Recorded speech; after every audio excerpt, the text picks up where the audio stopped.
took notes. I'm surprised. I put it on there. Oh, that's somebody, Terry. There's Terry.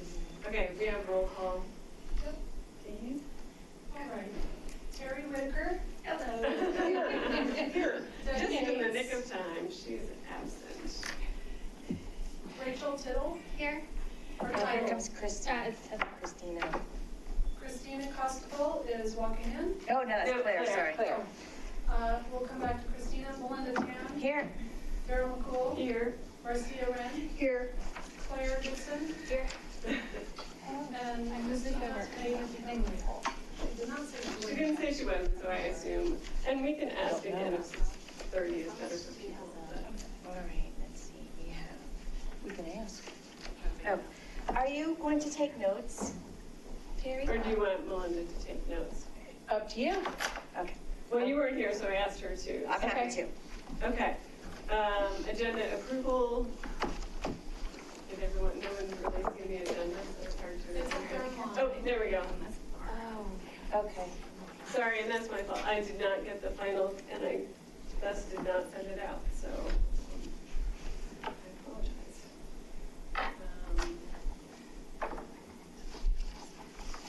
I don't have any changes.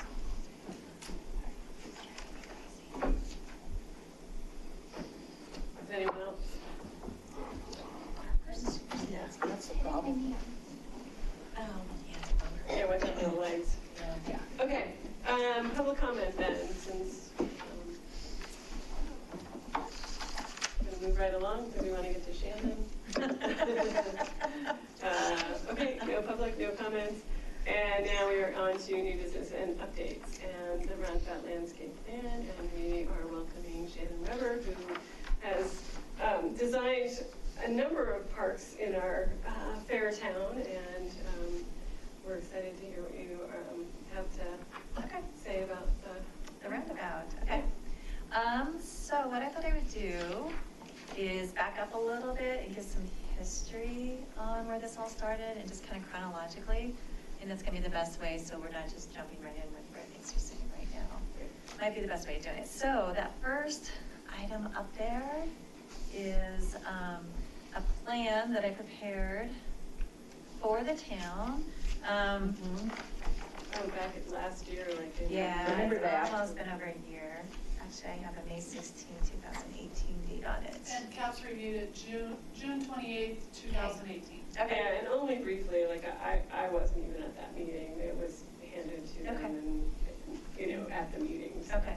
Yeah. So, not to get too caught up in the design, because I know we've moved on to a different format or a different design, but just to give you a little bit of the basis for the design intent, was I was given the artist drawings and the, basically the image that the artist had come up with a sketch that he had prepared, and a basic idea where it was going to be located in the center of the roundabout.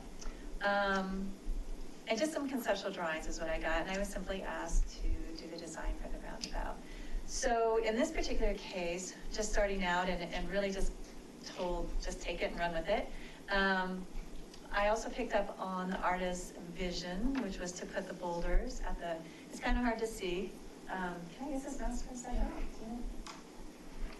It's kind of hard to see in this drawing because not all the labels are showing up. But these boulders right here are a big part of the concept that the artist had provided, which was to randomly put some boulders up here at the edge. And the whole idea was to, they would be denser, closer to the sculpture, and then they would kind of dissipate out from the center, is what I was informed of. So from there, really the idea was thinking about, instead of, roundabout design from aerial, from plan view, it always looks really creative and really fun to do, and it can be really interesting, but what I was thinking about is what it's like when you drive around the roundabout. So that's where the spirals came into play, and the idea is when you came around, you had this kind of kinetic form, if you want to call it that, where you saw the spirals as you went around the circle. And so the spirals really I picked up on the sod. At that time, we talked about doing sod as the spirals, and then doing plant material, and really kind of doing it in a formal planting, if you want to call it that. Lavender, picking up on some different colors, the different bloom season, spirea, hyssop, some of those plants that you commonly see here in Superior. And then as you get up closer to the mound, up to the top, then we just have a grass that kind of goes around that edge. So that was the idea. That was the concept in this particular design. So, any questions there regarding understanding it or So what that is? parts without vegetation, that's That was meant to be grass? grass, yeah, actually, that was, I asked the question, are we opposed to putting any sod in the roundabout? And at that time, they said, no, go with it, see what happens. Okay. So I was trying to think about the different, how do I put this? The different planes as you go around the circle. So here's a very flat plane, mowed grass, and then you have some vegetation. So it was kind of alternating or as you go around. So the whole idea is as you were circling, you had this kind of upward movement. And upward movement, the kinetic or the swirls were meant to direct you right to the sculpture, which was in the center. So that was the whole idea. And not to stay here long, but was there talk of the mound being a mound at the time, or was Yeah, it? there always was. talked Even about though we never really got into the technical Okay. drawings, the artist drawings, I got the one where he showed the different heights Mhm. that he envisioned for the site. So I knew overall that it would move up in a mound. How Okay. steep, I didn't know yet. Okay. Yeah. I have the minutes pulled up from that meeting if you're going to read it. Does anyone want? I don't think it's irrelevant. Yeah, I think we got it. Okay, Yeah, so that's the idea there. good, thank you. Yeah, no problem. And the only feedback I got at the time was no junipers, so. Uh-huh. I said, not a problem, we can switch out those junipers with just doing a cobble band. So that was what it was. And then the next one was almost pretty much a little past a year since this one. And Gina, is that when you approached me? I'm trying to remember exactly who it was, but somebody reached out to me and said, okay, we need to revamp this. There's a couple of different things criteria-wise. You may go to the next. Yeah, and you have the mouse, so if you Oh, go, I'm sorry. click the back button. Click the back button. Is that this At the one? Far left. Oh, there it is, gotcha. And then you can click the second. Gotcha, thank you. There you go. So with this one, there was a couple of things that came to our attention. One, we couldn't have anything higher than 18 inches. We had this criteria of the 60-foot diameter circle, which is this blue line right here, or A line, I'll call it. And all of the planting had to really happen within this circle was the first criteria that I was informed of. And the reason being is because there's a lot of utilities underneath this roundabout. And just digging for irrigation, digging for the electrical part of it, all that sort of thing was a concern and an issue. And then also the other thing that goes with this is we were also informed that anything 18 inches or above could not happen in this buffer, and that's because of traffic and the sight lines. So that was the other reason this design changed. So in this case, we actually toured another roundabout that's really well liked here in the town, and that was using the two different kinds of rock. There was a cobble mulch and we call it a river rock, a smaller rock. So what I did then is took the original design, again, that kinetic form and the swirls with the same concept and idea, which is to draw your eye around the circle and then up to the sculpture. But instead of doing sod, I did smaller swirls of rock. So here I have a 1.5 inch river rock. Is this, I call it a hatch, right in through here. So there's a 1.5 inch river rock, and then a 2 to 4 inch cobble mulch was meant to be this hatch right here. And the idea was that I was bringing the swirls up to this, I'll call it this border edge that I had to stay outside of for planting. And again, keeping in mind this was gonna all mound up to the center. And I kept all the planting on the inside of that circle and paying attention again to that 18-inch height, making sure our plant material doesn't get too tall and that the sight lines aren't gonna be messed up for vehicular traffic going through there. May I ask you a question? Sure. I'm familiar with cobble, you know, stones that are fairly flat, so they kind of knit together on a hillside. And I'm familiar, of course, with mulch, which is the stuff you put on your garden. So what is cobble mulch? Cobble mulch is a combination of what you just talked about. So it's taking cobble 2 to 4 inches, so it's a varied size. And we just call it mulch because it covers the ground. So Okay, it's so it's all basically, rock. it's all rock, Okay. yeah, with a wheat fabric underneath of it. The whole idea is metal edge or some sort of, I would recommend a metal edge was to go between these types of rocks. So there's a distinctive edge on there and easier for maintenance. And because now that we were restricted to this inner circle of staying with the boulders in the center, and there was nothing happening out here other than the cobble rock and the river rock, then I started to pull the boulders out and disperse them on this outer edge, and making sure, again, they didn't get any taller than 18 inches. We couldn't put anything larger out there or taller out there. But I just didn't want it to be this spot only, and to kind of disperse the boulders out away into these areas here. And really, I put them in the river rock beds, if you want to call it that. I didn't put any into the cobble just because of the size, and trying to create a lot of variety with the different textures that are out there. Planting, again, was meant to be a little bit more formal. It was, again, to get that really strong circular pattern. I didn't want to distract from the sculpture, is what I didn't want to do with the landscape. I wanted to enhance it and complement it. So I was trying to keep the planting very, very simple. And I really only chose 2 plant types in this design here. And the other thing, too, is cost. We had to look at budget and make sure that we were within the budget that the town had previously planned on. So by doing this, it simplified things a lot more. So with that, then from there, we did the next, I did the next concept, which simplifies it even more. Still got to keep that 60-foot diameter circle in there. So I use that as really my boundary and my border. And the idea here is really looking at not really so much plant material at this point in time, because we decided we can come back and do that. But really the goal and the priority was to get the rocks or the boulders in place and get all the mulch in, get the irrigation in, get the electrical in, get all of that stuff in there, and then come spring, we would do a planting design for this. And the input, or the input that I got was to keep it more natural, not so formal. And so again, when you place boulders on a plan, just for knowledge, it's really hard to put them perfectly, because I don't know what the boulders are actually going to be when I get out there. So there's a size that I have in there. I have small, medium, and large. And really what this is intended to show is the massing at the center, which was a part of the original concept from the very beginning, and per what the artist was looking for, and then dispersing the boulders out from there.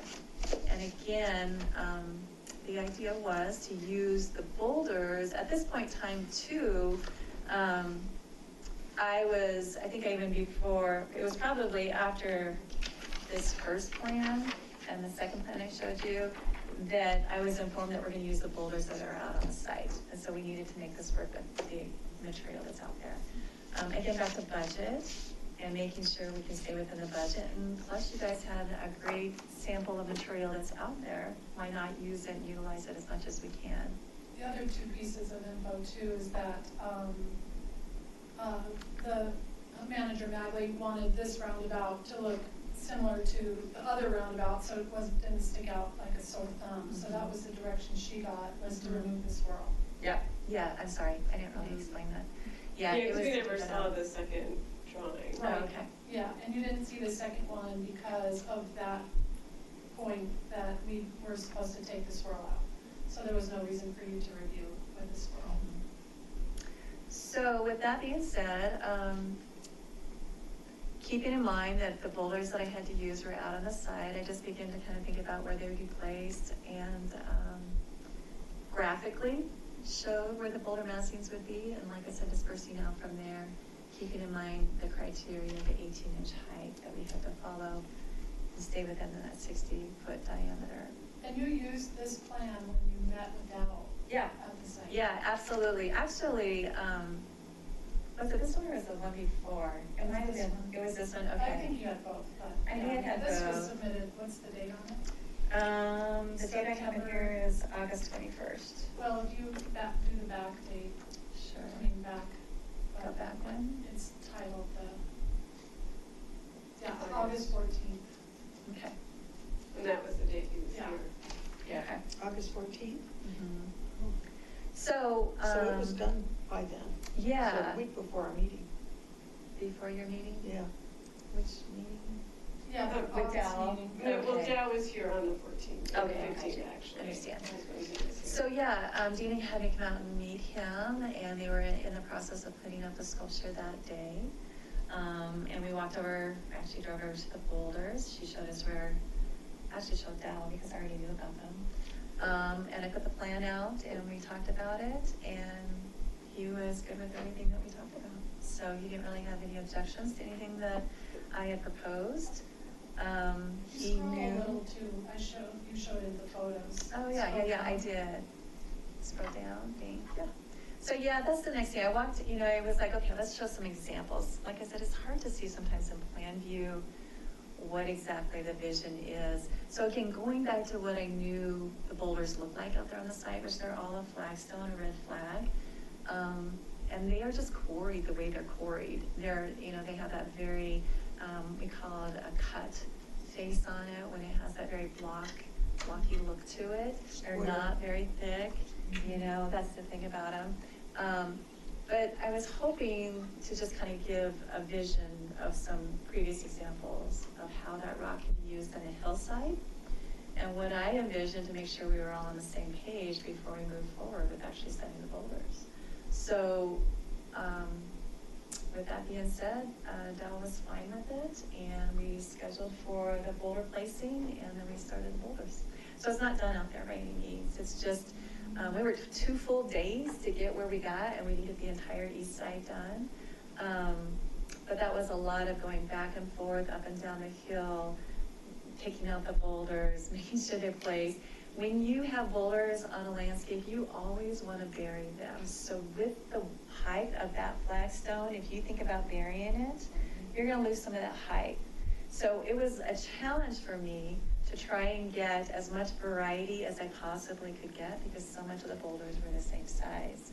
There's a few boulders out there that were a bit taller, and I put those at the top because I didn't want to put those in the center because it would just block what's behind it.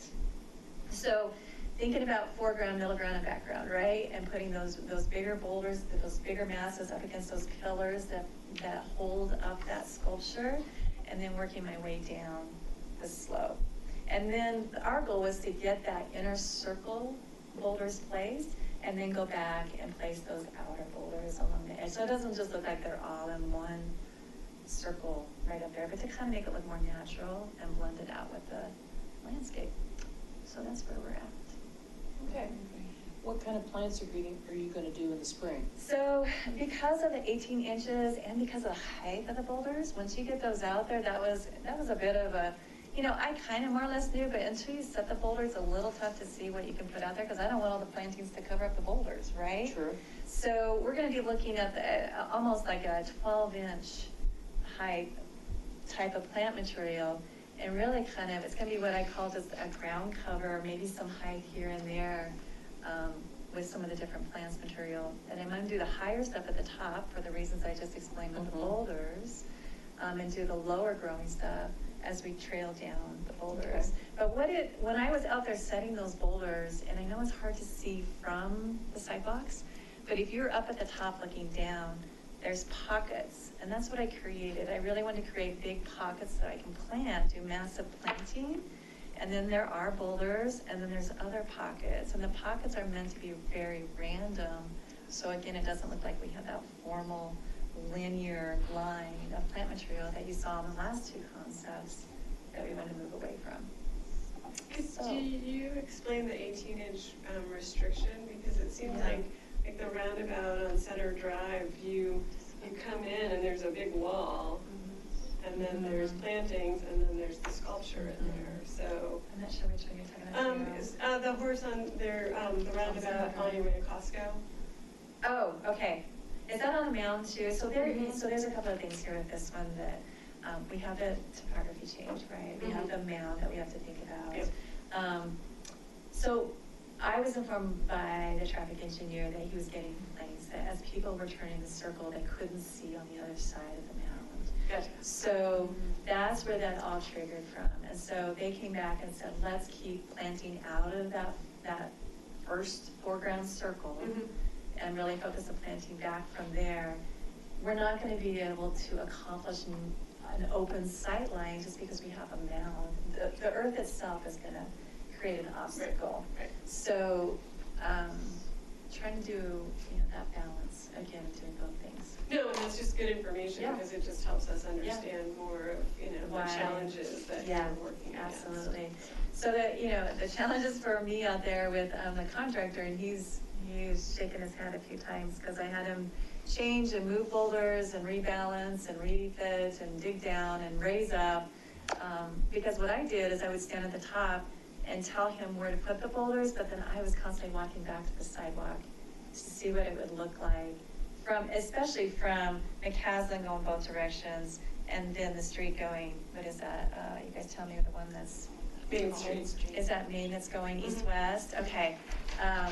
So I really focused on those four view corridors, if you want to call it, and made sure that it looked as irregular as I possibly could get with the material that I had to work with, and with the sightlines.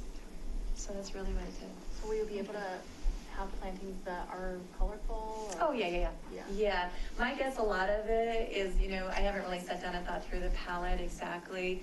I have some ideas, but it's gonna be perennials and grasses, because really there's not a whole lot of shrubs out there that only get 12 inches high that are very showy.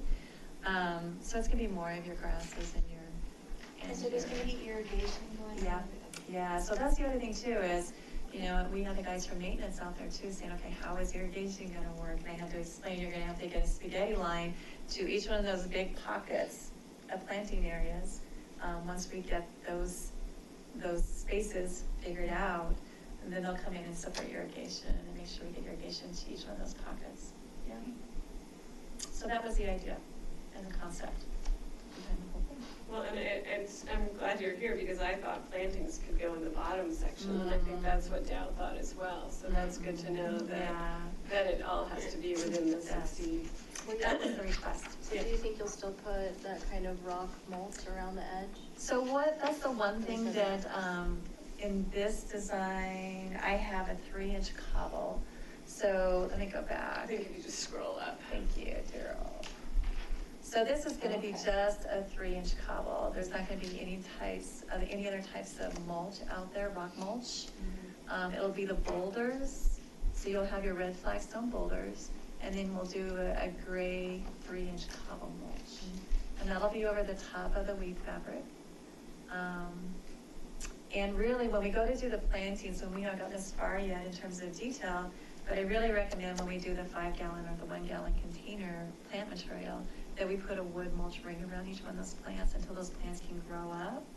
Because the 3-inch cobble is very coarse for smaller plants, and they tend to get buried, and sometimes it can get really hot. I was gonna say, it's really hot. Yeah, for them. so I try to give the plants a buffer, that mulch buffer, wood mulch buffer around each one of the plants, and then the cobble that goes up to it. So you'll have to be patient until the plant material grows in a little bit.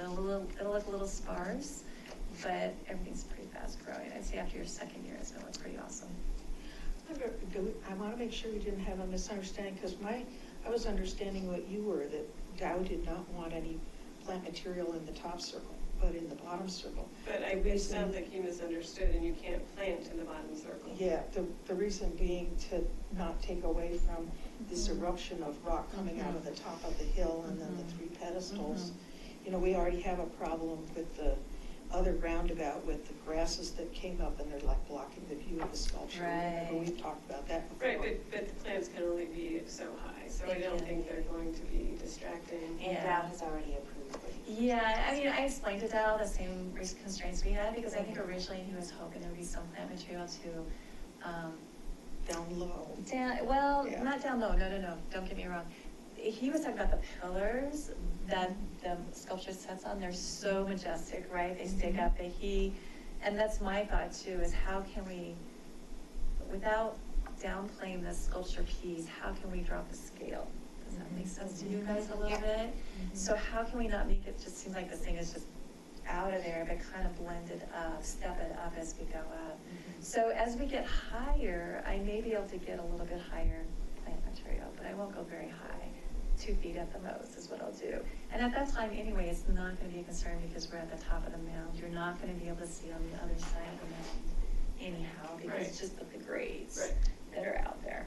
So, that was one thing he did bring up, is there something that's gonna kind of make the scale? Sort of balanced, and if you could put some plant material, it could have that sort of texture Right, that down tiered feeling look, that. yeah, exactly. But, he knew about the concerns with the traffic sightlines. Yeah. Sure. 6:30, I'm impressed. So, I'm really excited. does anyone have any questions regarding the? Do you feel like the rocks that you have to work with will be able to accomplish this look? Yeah, what you see out there right now, with the exception of on the east side, we didn't get that far, we ran out of time with traffic control. It's basically gonna be what you see out there, because again, the material that I have to work with is not a real thick, it's not a big, massive boulder. Do you see what I'm saying? They're more of that, 12-inch, right? It's not gonna be, there's some of those out there. But the thing is I didn't want. I mean, these aren't used yet. No, I They're in know. storage on the road. Yeah, and I took pictures of them too. But what I didn't want to do is I didn't want to have these big boulders at the top, then do the sandstone flat boulders, and then have the big boulders. I wanted it to look like it started at the top with a big mass, and like I said, filter it down. Because I didn't want the big boulders to cover up what was in the background. Does that make any sense to you guys? I'm trying to explain it the best I can. And I didn't want it to seem mishmash, I'll be honest with you. I felt like if we put a lot of this kind of boulder and we mixed it in too much with the other, it was gonna begin to kind of just look like it didn't go, and it was just thrown together. So that was the idea. Okay. going Didn't up go there. and thrown together. Those are some of my concerns. Whether? You just mentioned like that it didn't go and Yeah, thrown together. yeah. To me, there's a big disconnect between the asymmetrical design on top and the symmetrical flat top stones down below. I put a little diagram up there. Can I talk about the diagram now? Well, we have 2 minutes, and I want to get around the room, because we've all heard your concerns, because you've sent us an email, we know. Well, So I no, wanna you make mentioned sure- I could explain that. But I need to, it's a group, and we need to hear from other people in the group, Sure. Marcia, okay? Because we all know what your concerns are. So Terry, Claire, did you have other questions, thoughts? Okay. No, she already answered mine. Okay, Rachel? Okay. No, I'm impressed, and you're the professional, and you've talked it out, and I completely trust your Yeah. input and what you come up with. I'm Good. excited about it. Thank you. And it is in Agreed. process. So, Yeah, it is. um, Absolutely. So if you guys are good with this, as far as I know, Dina, we'll finish out that roundabout, right? Is done? Well, I guess you guys may have further discussions. It Yeah, sounds I mean, like. it's. Well, Okay. we whatever can the have result further is. discussion later, but we have a Yeah. call in at 6:30, so, but we really appreciate No you problem. coming, and it's nice to know. I would like to ask her one more question then before, I didn't get any questions when you're leaving. Is there anything that can be done about this? What the problem I'm having is that this is asymmetrical up here, like the bottom doesn't match the top, which is wonderful. And it's all very natural and round. This is all very regimented, it's symmetrical. This half looks exactly like this half, which looks like that half, which looks like that half. And the problem is, this design that I love, your design, and I was really expecting to see the boulders coming down here and drifting away into smaller, instead of flat tops. Well, now that this is not here, Right. now that this is not here, these things come come down to a flat plane, and there's this disconnect between the asymmetrical design above and the symmetrical design below. It's like, you said before, it looked like there was something on top and something below, and nothing tying them together. So my question to you is, how at this point do you tie this area together? So what I did is I took those big, blocky, the biggest boulders out there, with the exception of the one that's the size of this table, and I put those up around the pedestals of the art. So those are the big masses at the top, and then we dropped them down from there. We tiered them down. That is the best way I know how to make that transition with the materials that we have. Yeah, and I noticed there's only one boulder, for instance, on the front side that comes up a little like that, which is great. And another boulder on the back side that comes up a little, which is great. But isn't it possible to take out a few of those flat stones to get this so that the, you know, when we decided very carefully upon these pedestals to look like they're rusting. They're going to be rust colored. They're supposed to look like big sandstone rocks. Right. And the reason that we chose those as sandstone rocks is to match the rocks that are going to be here down below. Sure. And now those aren't there. Yeah. The only So, concern I can have, we add them in? we could add some in. I Up just there. wouldn't do all of them so that you don't have these big massive boulders, like a ring of big massive boulders. Right. And then it tears down. I would rather intermix the flat with the mass. Okay, that makes sense. Does that make sense to you? Yeah. So that it Yeah. doesn't seem like there's this big mass of boulders at the top, and then it flattens And then on out. this But I, flat rock. Yeah. but I just wanted to make you aware that there are plenty of rocks still, I round saw ones, them, that you yeah. could use to tie those two concepts together. Okay, well, I think it's in process, and we really look forward to. Thank you, Shannon. Good, guys, thank you. The So end when in the result. spring do you think the plantings will go in? That's for Dina to answer. I'm sorry, say that again? When in the spring will the plantings go in? March, I'm not sure, but I April? could find out and report back to you. I just don't know when our parks staff prefers to have plantings go in, and I don't know when the water district will. So Yeah. I can find Okay, out. okay. I'll find out Yeah, just someday. kind of, Could I give yeah. you these in case you need more boulders? Because they're over there. I took pictures of them, so you Oh, can okay. keep these. Okay. Yeah, I have them. I just didn't want you to think you'd run out. No, no. Okay. And what it was too is that I had the construction guys go over and get them and bring them over. So it was a combination of all of it. Yeah, well, they left a bunch behind. All right, thanks, guys. Thank you very much for coming in. Yeah, no problem. Bye-bye. Bye-bye. All right, on Nice to meet you all. to Creative Placemaking Master Plan Update Video Call with Mitchell. We have this. Yeah. Oh, you're doing join me? We will go ahead and get the phone number that we're supposed to call in. Thank you. I think it's looking, you've got to click the radio dial, see it's a little dark. The terms just below. Oh, is that what's wrong? What No, is it? no, Right here? no. Under create password, does it type in the Oh, right here. password? Yeah. Yeah. Check that, okay. I can't see that. Yeah, it's words. And I'm closer and I had problems seeing it. These words far away. Weird. Now what's it say? Oh, there we go. Get started. Oh, are we joining a meeting or getting started? No, let me log in. I guess I thought I was logged in, but I'm not.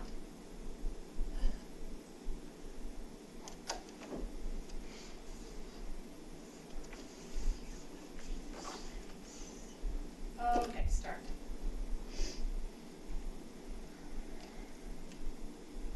And then we'll get a phone number and turn our camera on. Daryl, could you dial this number? Yeah, on this thing. Let's do, not Washington, we'll do Denver, so 720. Okay. 650. 5050. Go to Hawaii. So we'll turn our camera on. It's on. I put it in the middle this time to see if that helps. Now you can see our legs. Hey, Mitchell. We Can can, you hear us? I couldn't No, join not when yet. we did the training. Let's see here. You need volume on that Are we getting the audio through the phone? Or Welcome to Join Me. Please enter your conference ID and press the pound key. What's our conference? I think It is 240-919-648. And that's it? That should be it. The conference will begin when the next party joins. Okay, he's joined. Can you hear us now? Nope. I think he. You will now be placed into the conference. Take your time. There we go. Okay, yeah, Yay, There we are. technology. all right. Yeah. How's everybody doing? Great. Good, how are you? Doing well, thank you. I hope that the meeting's going well. Exciting that you had a special guest today. Yeah, we're excited about her. Fantastic. I can see a few people on the right. I don't know who's on the left side of the table. Hello, Terry, Claire, and Marcy. Hi. Kevin's here. And Kevin's down in the Oh, good. bottom. Yeah. Nice. It's either one side or. That's good attendance. We can all squeeze on one. All right, well, That's okay. we'll get right to it then. We've had 2 engagement events in the last month. First, there were the activities at Chili Fest, and then there was the Shindig. And I've gotten debriefs on both events and images on the material that was collected at them. So thank you very much for sending that over. It sounded like there was some pretty fun activities along the way. It sounds like the Shindig was a huge success. We're really pleased to hear about that, and Sherry had a great time as well. I feel like I've gotten, I've spoken with Daryl and Melinda and Dina and Sherry about this. I think I have a pretty good idea of how it all went, and I've reviewed the material, and we're currently digitizing it. Just really quickly, is there anything anybody would like to add? I think so. Don't think so, Mitchell. Nope. No? Okay. Okay. Well, I think that it sounded very good, and really nice to hear that the Shindig was a success and that there is interest in pursuing it again next year. So the next thing that we were going to discuss is around the round 1 survey results. And I believe that everybody has had a chance to review the results. We had 285 respondents. That's a very nice number. Really strong response for a town the size of Superior for this type of work. In looking at them, we see that most people are really happy to be living in Superior, that the outdoor spaces are the greatest asset. The community was also really important.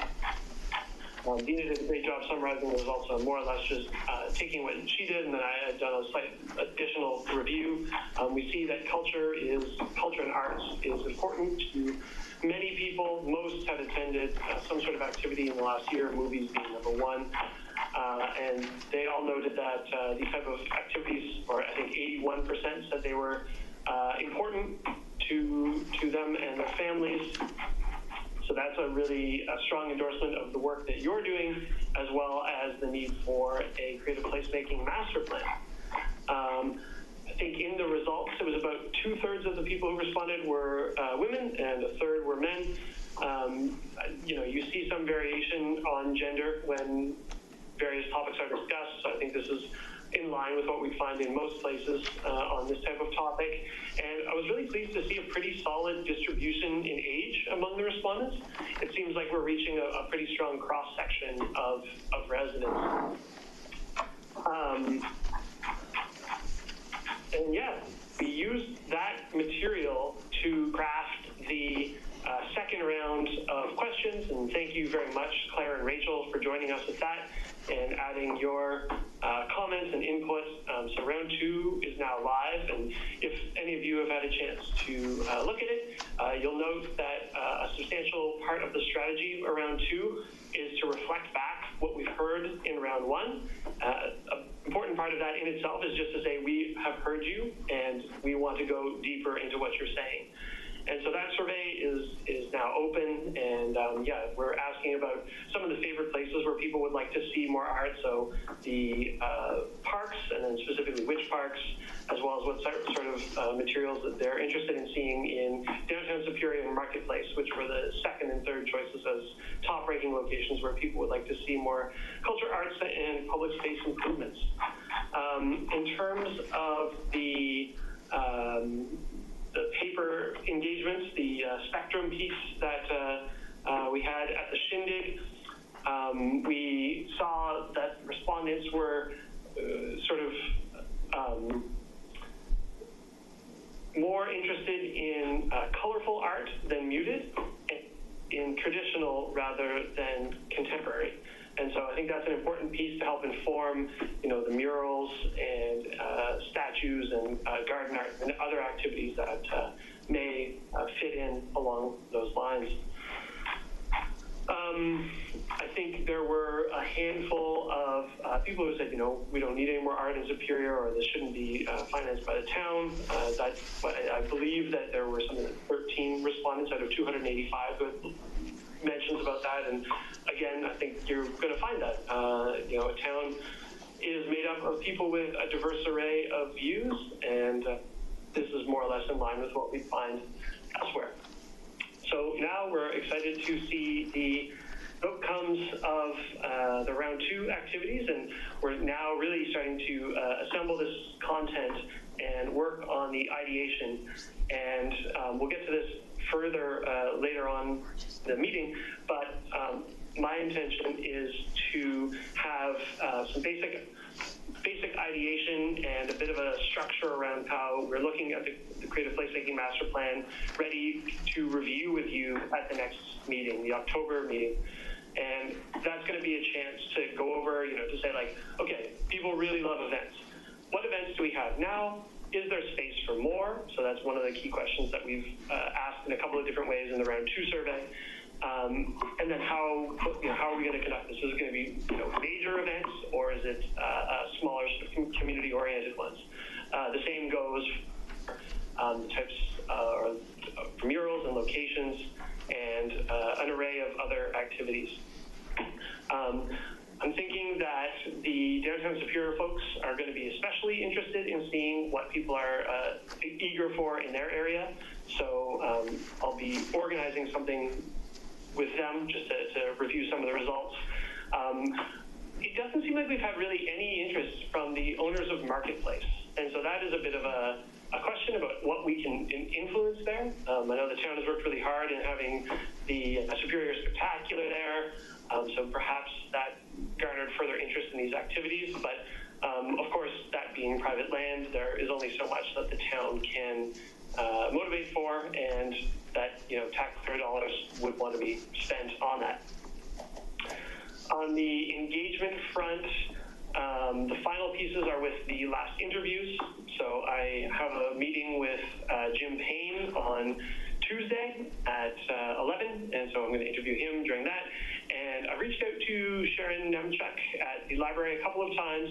First, they don't have their email addresses on there, so they have this email portal. I didn't get a response to that, but now I've called and left a message with them at the library, and we'll be setting that up as well.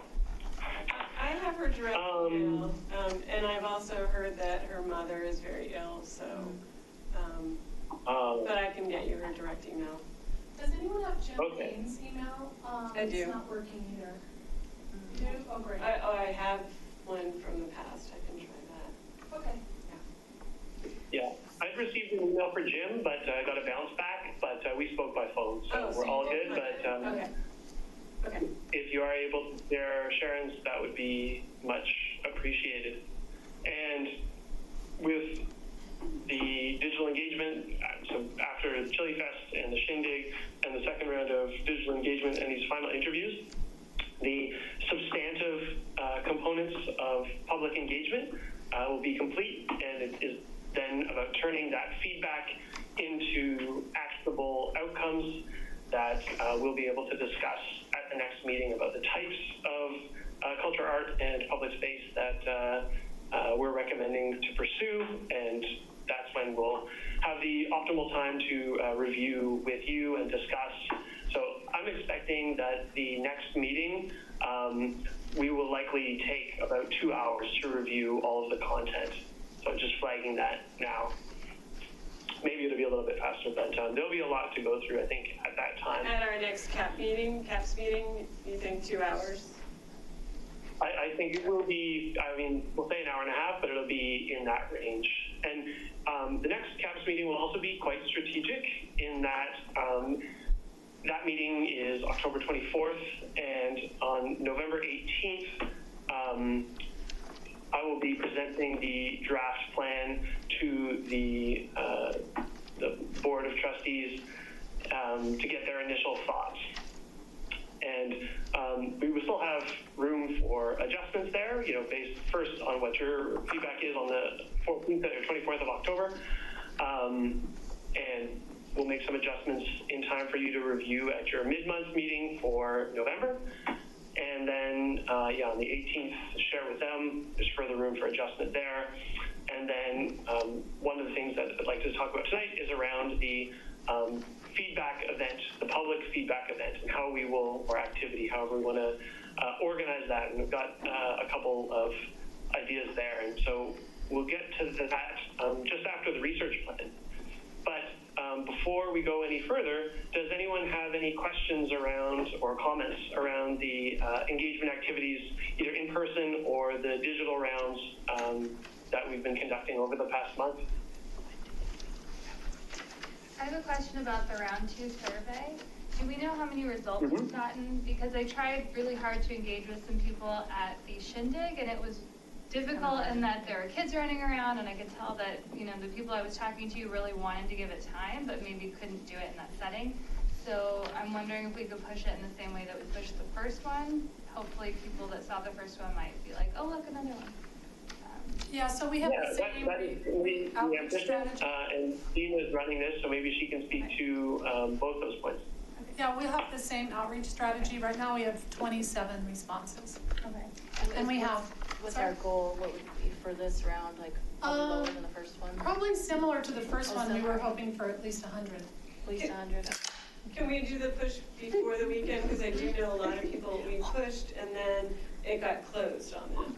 So if we do the email blast or the e-blast a little bit ahead of time. How much longer does it have? It has until the 6th. So Sunday, we might even push it further because I'm out of town the 7th and 8th, so I can't even process the results anyway.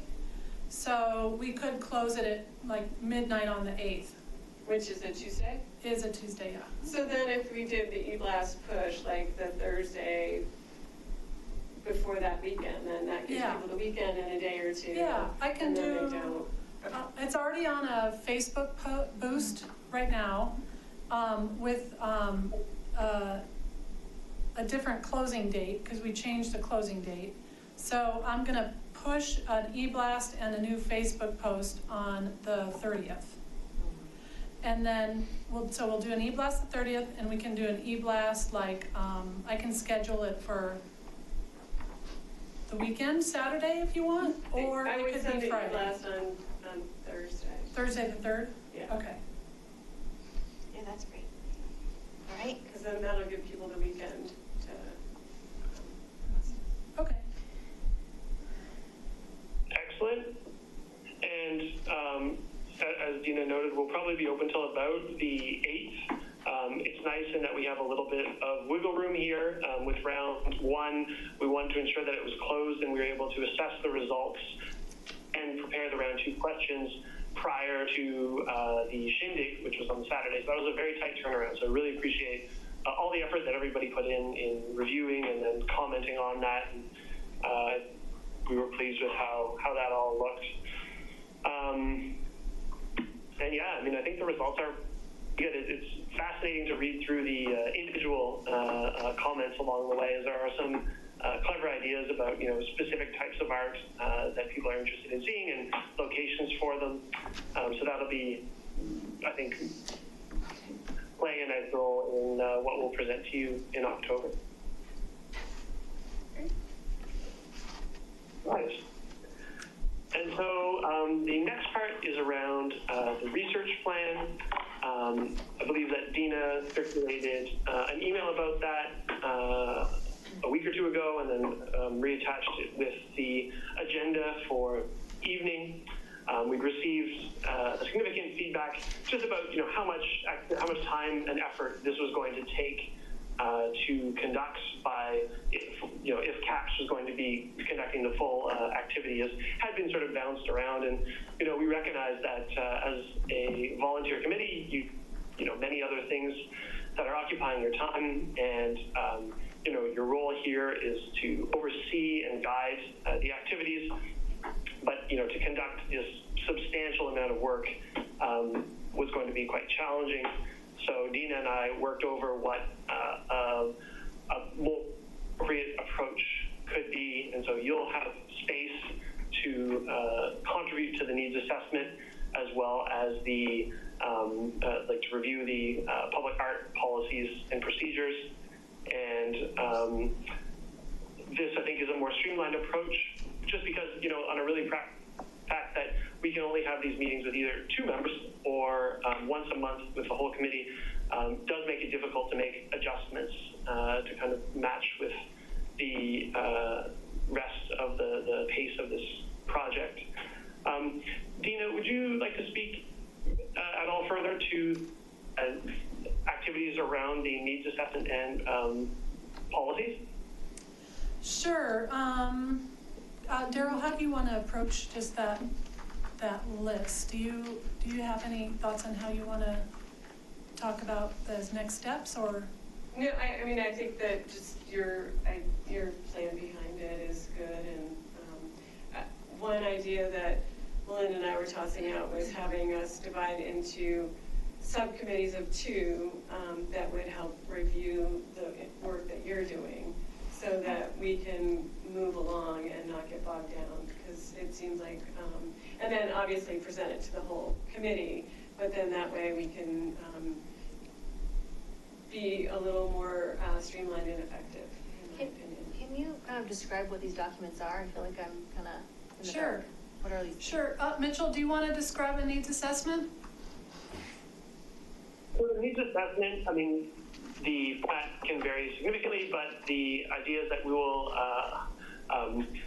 based on the research that we've done already and then on the local knowledge here, identify where challenges may lie or where activities and art hasn't really been applied yet, and what people are looking for in the town.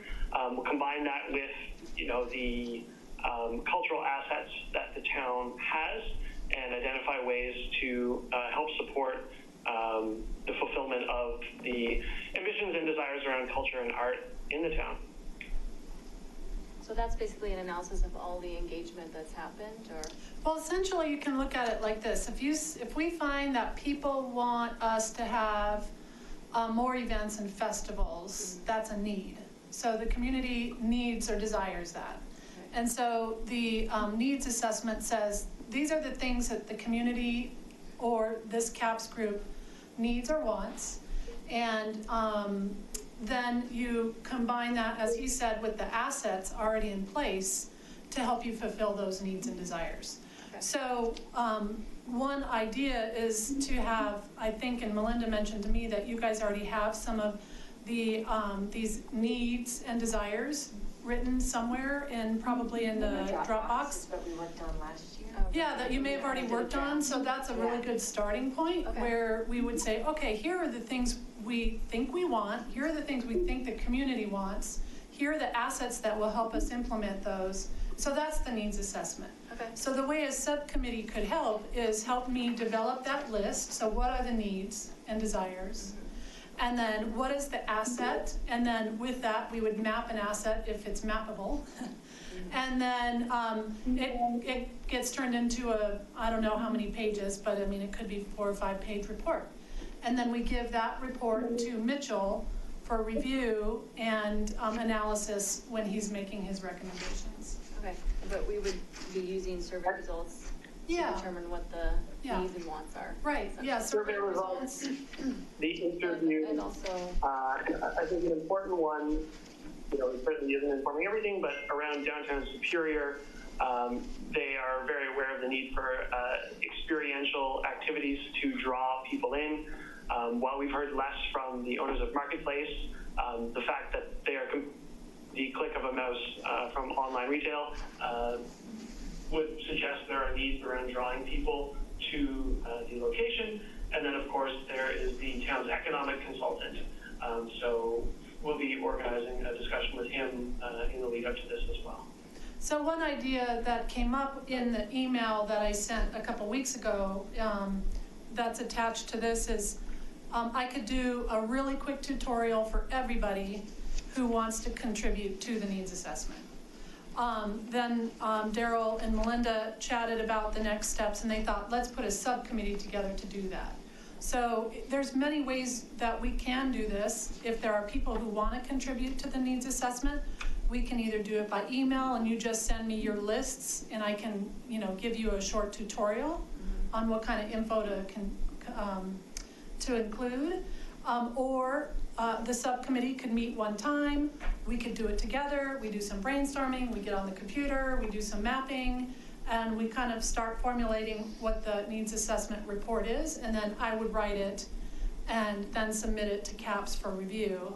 And then once you guys say, okay, that's all we need to add to it, let's give it to Happy City. Okay. So that's one strategy. There's two strategy ideas on the table. Subcommittee, or we just workshop it with everybody. I'm a big believer in the subcommittee. Yeah. I mean, I think we've just been divided, like you guys are working on the bus stop and doing that in the subcommittee. The Shindig did it. You guys worked on the survey in a successful manner. And I just think that everybody's time is limited, that it just makes sense to do it that way. Yeah, I agree. That's a good idea. And yes, you're right, we have that areas of opportunity that we created. Do you guys remember? Yeah. And there are just all kinds of ideas. I think Christina had a ton when you first came on. So there is that And Debbie, that was existing Debbie's. living document of, and then we add in all of the feedback from the engagements as well, so. Yeah. Yeah. Excellent. Okay. And then the other one was Mostly there. public art policy or? Yeah, so then the next one on the list is the public art policies and procedures. So in a similar fashion, we could either workshop it together, where we all sit here and we spend an hour, and it'd probably take 2 to 3 meetings for us to develop it together, where you would review a draft based on, and this is what I wrote in the email, you would review a draft based on case study research, and I would provide those case studies to you ahead of time so you could also read them. The case study would be, for example, we'll pick 3 municipalities that we either admire or we maybe don't admire and we don't want to do what they do. But you would have 3 case studies you review to understand what your peers are doing, or aspirational peers. And then then I would write a draft for you to review. We could workshop it together. We go through line by line by line, section by section, to figure out what you want to keep, what you don't want to keep. Maybe there's something missing. So we redline it together. I go back to the drawing board. I do all the revisions, and then we come back to a second meeting and just do it again. We just get started and start where we left off. So that's one way, is where we workshop it together in regular meetings. Or we could do a subcommittee, and the subcommittee does all that work and presents a draft the way they see it as final to CAPS, and then we redline it together again. And then once CAPS thinks it's perfect and wonderful, then we send it to Mitchell. And again, Mitchell will use this in his formulating his recommendations. And then since formulating a policy procedure document is part of his contract, then he would come back to us and say, I recommend these revisions or none to this policy document. And you guys then kind of go back and forth together and figure out what is the final recommended policy you want to send to the board. And then of course the board will review any policies developed and make final decisions. What's the time frame on this? Well, if we were to do a subcommittee, we could have one meeting between now and the October meeting to get a first draft written. And then at the October meeting, assuming, Mitchell, that's still fine timing for you, I would send this document to all of you several days ahead of time. I would hope the Friday before the meeting. So you have some time to read it, because it's gonna be 20 pages. It's gonna be long. Yes, but so with the subcommittee, I'm assuming that you will direct us and present basically a draft you've already done and then talk us through it. Right, and I would give you homework, so you would read the case studies. Okay, yeah. And then you would read the draft ahead of time, and then we get together and we redline it together. Okay. Until you think it's perfected. Great, okay. And then that's what we would submit to CAPS the week before their meeting, your meeting. And then we redline it again together at the October meeting. Great. And if we So have we to have a push more 2-hour meeting redlining with again, him. yep, and that's okay. We could push it to November, I think, Mitchell, policy document, like a final to you in November.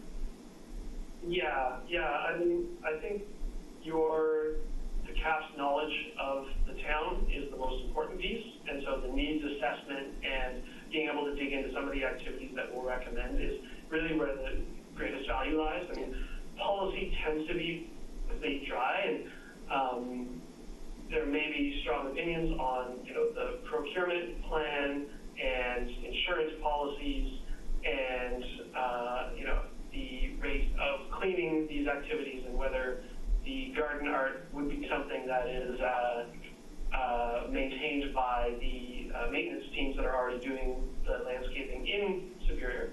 But I suspect there's going to be more interest in weighing in on the types of events that people would like to see, locations for art, whether we're covering all of the assets. So I think we'll focus a little bit more on that, the assumption I'm making, and correct me if you think I'm wrong there. One asset to the subcommittee for doing policy is that if we spend a little bit less time on that at the next meeting, we would have a chance to have another meeting after the CAPS meeting prior to the November 18th board meeting. Can I ask a point of clarification?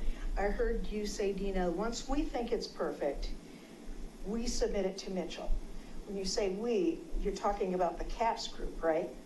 We are the CAPS group, yes. I know, but I'm saying, I am concerned about having that CAPS has the final decision-making. Pretty sure that's been made clear over and over and over again. Okay, good, yeah. So we think it's perfect, we submit to Mitchell. Okay. Well, I mean, I think his assumption is correct. I would assume most of us are a lot more interested in maybe have more to contribute to the needs assessment than we would to a public policy document. So I wonder Yeah, I'm kind of deferring to Dina's I feel like expertise in this, so I don't really feel like I know all of this. So I wonder if anybody here has a strong desire to read through Yes, it, or? yes. Okay. I think CAPS needs to, just like what the town of Superior has authorized us to do, is to create inspired public spaces. We can't do that unless we have the Yes, final decision. Marcia, we are going to review it. We're not saying Final we're not decision. going to. Yes, yes. Okay, good. So what if, for that, maybe there's just a subcommittee and it doesn't need to go to everybody after, just to get it done faster? Right. oh, you're talking about the public art The public, policies? Yeah. I'd like to mention, Marcia, that the board has final say. CAPS does Of not. course, of So course. I just want to But- make that clear. Oh, of course, but we have final say to submit it to the board. You make a recommendation to the board, yes. Yeah, right. Well, the report is actually submitted by Happy City. Yes, I understand. Okay, so so we've got the needs assessment and the public policies. Is there one more? Is that one more? The other things were kind of attached to the other thing. The case study research is attached to okay, the yeah. policy document. Okay. But I figured if anyone was interested, we could, the subcommittee would decide who the case studies are. And then I could give you instructions on how to get the research, if anyone wanted to help with that. Otherwise, I'm just fine with doing literally getting the data, then to pass off to you. But some people like to do that kind of work. So if anyone's interested in helping me get the research, we can do that. And then the asset mapping is attached to the needs assessment. Okay. So those, even though they're all listed, it's not all subcommittee work, they're kind of attached. There's a needs assessment attached to the asset mapping, and then the case studies are attached to the policy document. Well, it sounds like what I'm hearing is people have an interest in doing the needs assessment, so maybe the subcommittee wouldn't work for that we want to do it as a collective group. Is that what I'm hearing? Well, if more than 2 people want to be involved in it, then I guess the subcommittee wouldn't work, right? Well, and there's a chance you could focus your mid-month meeting on the needs assessment. That's true. Yeah. We could do that. Yeah. And if you felt like you wanted me there for guidance, I'm happy to come to that meeting. So I would leave that up to you to decide. I think that's a great That's idea. a great idea. Yeah, I like that. That's good. Okay. And then I would be happy to help work on the case study part, the dry part, not so much. Okay, that's my favorite part is the I research will- part, so it's fun. I'll also Okay. help with the case studies. Okay. And I think Okay. Debbie, who worked her butt off on the areas of opportunity for Mhm. Dropbox, I'm assuming she might be interested. Well, she'll probably come to the mid-month for the needs assessment. Yeah. So case study, Melinda, Daryl, And potentially did I see Debbie. Rachel going like this? Oh, yeah. If you need help, but she was fine, so, yeah. And if Debbie wants to join in, that's Yeah. just perfectly fine. And we just have we'll to post it. Yeah, It's not there's a no big reason deal. we- It's just if yeah. it's 2 people, then we don't have to post and it's less. Yeah, and I don't Less want of to it. discourage you from having Yeah. it more than 2, Yeah. we have to be aware of. Okay, If you need more, let me know. we're good. If you're interested, then we can. I mean, again, it's just a matter of posting, and that's not a big deal, so, if you're interested. Okay, did we solve the things that have been lingering out there? I think so. One question I have is around the policy document, is there going to be a subcommittee? And if so, who would be on? Was it just you 2? So far, Melinda and Daryl and Rachel said she might be interested. Okay. Are you giving I a will, yes? yeah, I'll join you. She's, okay, so it's 3 people. Yes. Okay. Yeah, so that, I think, sets us up quite well. And yeah, so I mean, this October 24th meeting will be really a chance to review all of the work that's been done up to this point, and we'll be getting into the ideas that we'll be submitting as part of this master plan. This will also tie in very closely with the CAPS 2020 activities, very closely, as we want to make sure that these are very well aligned. We'll be making our recommendations based on the insight we've received and our knowledge around well-being, but we want to make sure that you're on board with it, as you will be the champions for this plan when it is realized in early 2020. And to make that easier, we'll make sure that the material is provided to you to reflect on, I would say by, if the meeting is on the 24th, I think it's going to be on Monday, the 21st, that we will send over any last content. I think Dean has got the research pieces before, and we can send some additional assessment as well. But then by the 21st, you'll have all the material ready for the meeting on the 24th. From Happy City. Right. Yeah. Okay. Yeah. Yeah. So we're moving through the agenda really well tonight. I think this brings us to the final key item that I wanted to discuss, which was the public engagement activity, which is slated for late November, early December, where the public has a chance to reflect on what we have been putting together and provide comments on the plan as well. Now, the way the contract is set up, we are doing one activity to promote that. We had talked about doing that at Skate with Santa, but I've heard from various folks that this may not be the right event for that. And so I'd like to just talk about what you think the best approaches are, and I can share a couple of suggestions that I have. And I'll just note that we would like to have at least a week after the meeting with the presentation to the Board of Trustees to refine the plan based on their recommendations before we share anything publicly. So that brings us to about the 25th of November. And then we also recognize that people will get very busy with the Christmas holidays. So if we were to match up with the timeline that we currently have, we recommend that engagement take place, no later than by like the 10th of December, and we'll get into the potential forms. The alternative would be to try and do something in early January, by sometime, say, between the 3rd and 10th of January. First, I would be curious, and the other key piece is we found that we were getting much more significant participation in activities or in this plan from the public when we were piggybacking off other events. So, for instance, being at the Shindig and being at Superior Spectacular, we were more of a response than when we did the dialogue.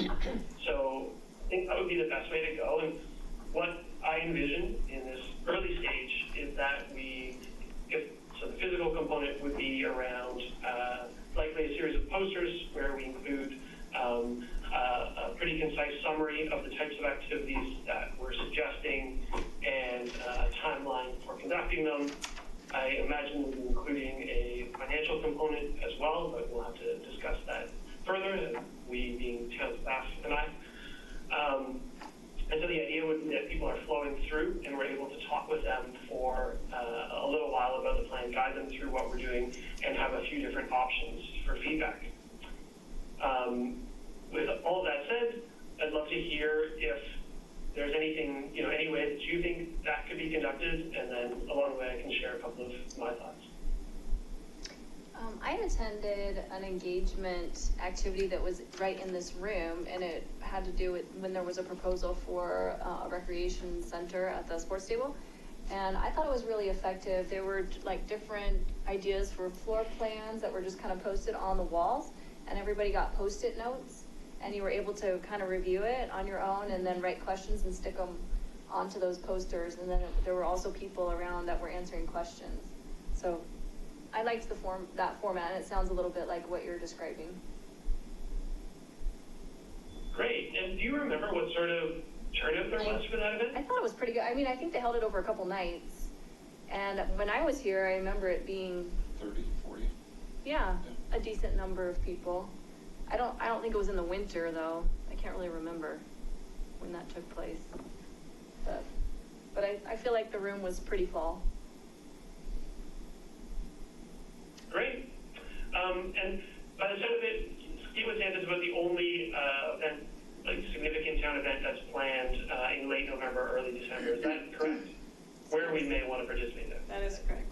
Do most people, I mean, I didn't think that we had landed on doing anything at Skate with Santa. We did not. No. So, this was. and if you look at the survey, it's pretty low in the list of favorite events for people to attend.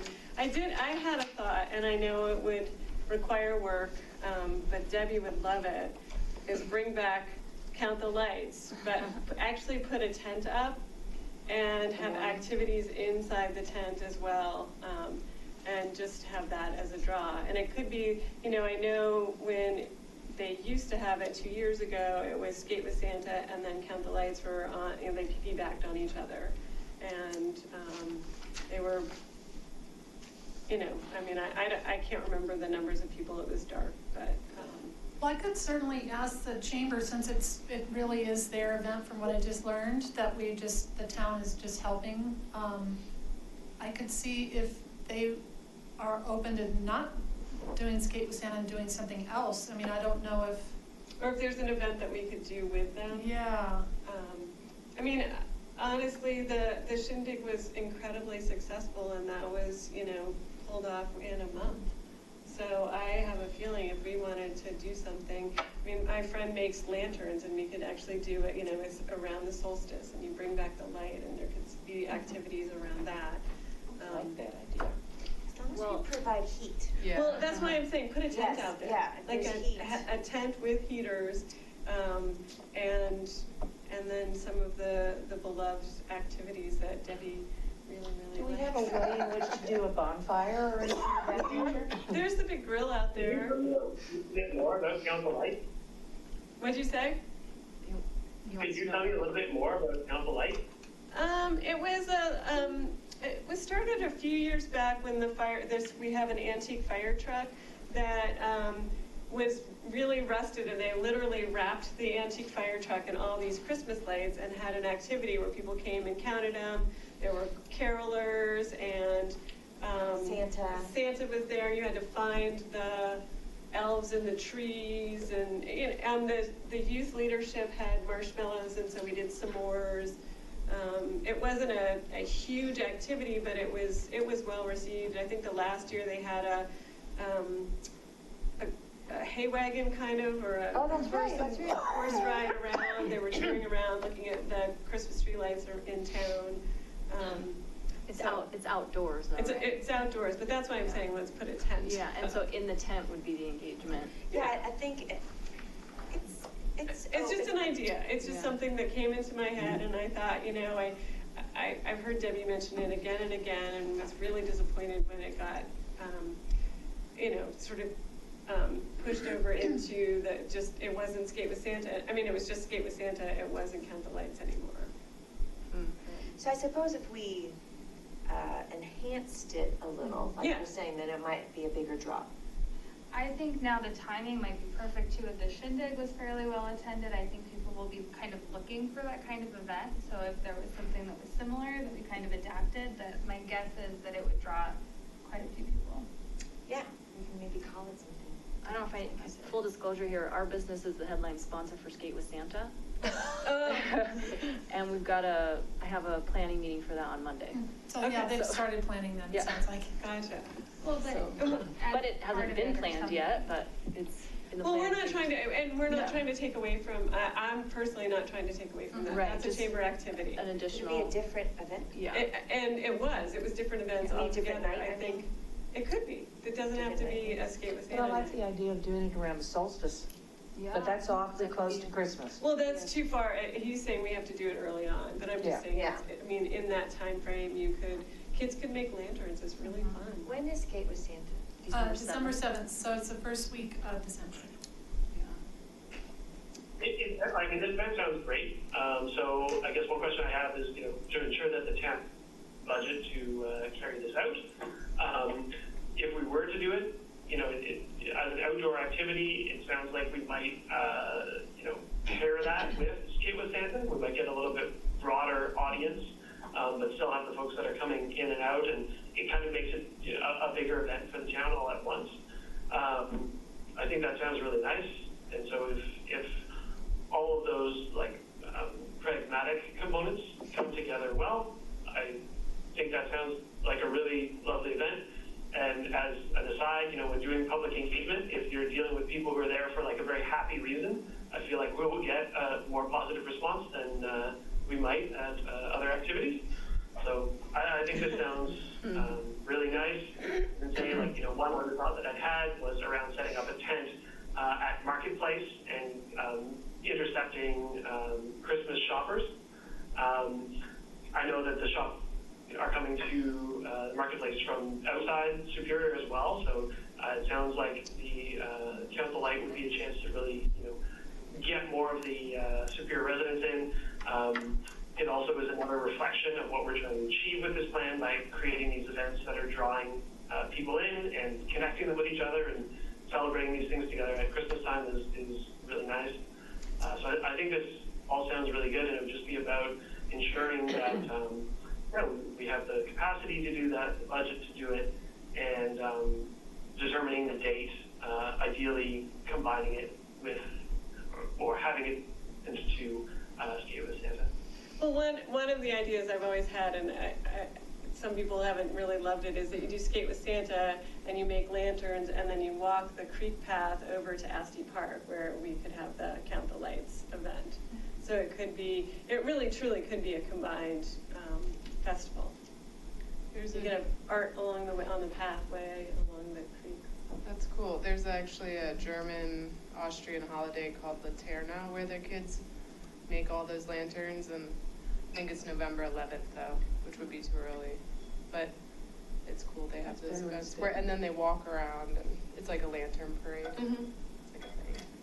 I don't even know what time Skate with Santa is. It's usually from 2 to 4, It's right? gonna be around 3 to 5. Oh, 3 to 5, it's when they have, it's usually when they have ice open. It's random, times when they have available. I mean, I think So, that's I mean, if something we we- need to talk about. Yeah.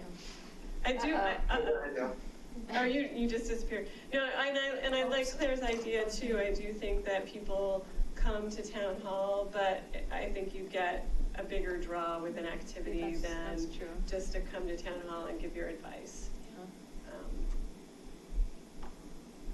And we get to do, I mean, I think the idea, the concept is still the same. We'd have the posters up, people could comment on them. We can use Post-it notes. We can have a little comment sheet where we have a series of prompts that people can respond to and put them in a box at the end.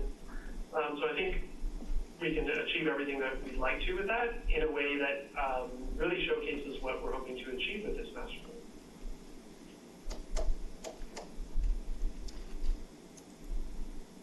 Okay, so I think we need to Need to think about discuss, it. yeah, think about it and discuss what our options are for that. And again, we don't wanna step on the toes of Skate with Santa, but if we could do something. No. It's a perfect weekend though, because Yeah, that first weekend, people aren't too busy. But if they're 3 to 5, we could do something like 6 to 8. So there's a break in between, and that would allow people to walk over. What I can see working is if there's maybe a side room or something available at the sports stable, but where people will see it when they're walking in, or we could put a poster. We could and just do the if- whole lobby. Or Maybe in the they'll lot, give us or, the the lobby. side, I mean, it's busy with people getting their Yeah, skates, that's know? But, and if you go in, that's where you get your hot chocolate or something. There's gotta be some kind of draw where people Yeah. a reason they're going in, Yeah. you know? Oh, you mean just having it at Skate with Santa? Yeah, but like, and it might be a separate side room that's kind of directing people there with, get your candy cane in this room. So Like, then that's only doing a people with survey. kids, right? It's mostly people with kids. Okay. It's kind of like one. We could get them all. Right. I don't know, And then that when would they're be being dropped interesting. off, we would have a Yeah, what if we have the out tent in like front in in the that horseshoe? square area? What if the tent's in the middle of the ice? Oh my gosh. We'd get a lot of attention. And you have to skate around. But that would be interesting to not be separate over here, but have something Yeah, tied in. yeah, where the traffic is already going. Maybe we could get downtown. Could the Superior truck to maybe be parked sponsor over it there? if it's- Yeah, I think that would be. Could we park the truck over there, In the fire truck? Maybe in the courtyard. Sponsor? Yeah. Yeah. Daryl, the I truck don't and the know, lights that's a historic commission, so parked over there? I don't know. Maybe. I'm not sure. All right, we've got I some don't know what the options. rules are around the truck. All right, so do we have any other things that we need to talk about, Mitchell? We don't have This was the last big one for me. And just noting that our next meeting will be an extended one where we're starting to look at specific activities and locations for art and the types of art. We won't be talking about what a mural or garden or statue or any other visual piece of art would look like, but locations and the types that we see as a priority in fitting the Superior. I think, recognizing that these meetings are once a month, is there anything, so right now we're talking about doing the Count the Light on December 7th, on Saturday, the same day as Skate with Santa. If we're able, we would definitely want to have that confirmed by the October meeting. But recognizing how decision-making occurs within the CAPS, where everybody needs to be present and it needs to be at the meeting, are there any procedural elements that we should be thinking about right now that, could either slow us down or trip us up in the next 4 weeks before the next meeting? Not that we know of. Not that we know, yeah. Nothing's tripping me up right now. Yeah. So it sounds like it would be important to check with the chamber about whether that would be something they'd be okay with. Then we could start to figure out what the location might be, whether that's in the sports stable, near the sports stable, over at Astley Park. It would be helpful to check and see if we get that fire truck. In terms of timing, you know, obviously we want it to be dark or at least reasonably dark by the time that it's going on. So recognizing that the Skate with Santa starts at 3, I mean, depending how long we want to go for, I'd say probably in the 2 to 4 hour range. We could start at 4 o'clock or 5 o'clock. It's nice that these kind of have some overlap between them, just as you have all that traffic there. And if we wait a little too long, a lot of people probably won't come back. And you have dinner and all that. I think those are the key things to think about, and that would, I think, be a great chance to do this type of event. And that would kind of fulfill how the contract is lined up right now. If I were in town for this, which I will be whenever we do it, we may want to think about whether there's something else we should do during that time, but I think we can discuss over the next month and come back about any ways to augment this to make sure we're reaching the breadth of people that we want to. Well, it might be a great idea to do the town hall event that Claire was talking about and have just sort of an open house about it to catch as many people, because Skate with Santa is really about people with kids, and the people that are going to get drawn to that are people that have small children, which is fine. But if we have an open house here, then you get potentially a different demographic. So 2 events in one. Yeah, and just FYI, the fire truck no longer can have lights on it because they refurbished it. So the past few years, once they refurbished it, it's counting the lights in the tree, not counting the lights in the fire truck. Yeah. Well, you don't want to ruin a $20,000 paint job. No, definitely not. Just on the, we don't want to ruin that fire truck, that's for sure. On the idea of having a second event, we're very open to that. That would be a scope expansion on our budget. It would not be a tremendous expansion because I will already be there for it, but I just want to flag that now. Just if you did a town hall event, is that what you're saying? Okay, gotcha. And do a Sparkle Light or other event. Okay. But I will be here, and we don't need to book, flights or anything. It's great to know if we're planning to do something around the 7th. That's really helpful, as we have a few projects that are wrapping up around the end of the year. But I can set aside that time. I think it's a really good fit for not being too close to Christmas, and we're still reaching a pretty good audience. So if we can have this all set up and confirmed by the October meeting, I think we'll be ready to go. Okay. Yeah, good. All right. Fantastic. Anyone, last words? Nope. That was pretty good I timing. think we're doing great. Very good. That was very good. Yeah. Thank you. It's always a pleasure. Very nice speaking with you. I'll be in touch with some of you over the next little while, or Tina. And I'm looking forward to this. This is a really exciting time because now, we've done pretty extensive public engagement and targeted engagement over the last few months. I've gotten to know the town a little bit, and Sherry as well, and gotten to know you and your hopes and aspirations. And now we're moving into the next phase of the project. And I think this is a really fun and exciting time. Terrific. Thank you. Thank you. We'll send pictures of Cherry in a cowboy hat. That one with Pumpkin Man. That was great. That was awesome. Okay, well, hope the rest of the meeting. Sorry, I just turned the video off. Oh, Oh, That's all right. okay, I hope the rest of your meeting goes really well. It's really exciting to see, all of these ideas coming together and working closely and collaboratively to achieve these goals is, I think, a really, really fun and important step in this project. So I'm looking forward to the next couple of months. great. We are too. Thanks, Mitchell. Thanks, Rachel. Thanks, Rachel. Tina, do Have a good night. you have 2 more copies of the agenda? No, I have it on the screen tonight. You are the last party in the No conference. more copies? I didn't have any copies. I We put just it on the have, screen tonight. we have discussion items. I just. We'll have to share. There we go. Okay, so do we need to do anything with that? There, off. The next thing are the pop-up activity updates, and the line dance debrief is top on our list. Anyone want to start? It was, I will start. Thank you all for your hard work, because that was a really, really fun, well-received event. I mean, I think that we hit it out of the park with that event. And I'm sorry that you couldn't be there, because it was pretty fun. Yeah, it's a great thing it didn't rain. Yep. People came. The wind settled down. The wind kind of settled down, so. We almost had a barbecue fiasco. People came thinking apparently that it was free. Oh, no, they thought, because it. But we just put signs up, and I actually never heard a complaint. Okay, good.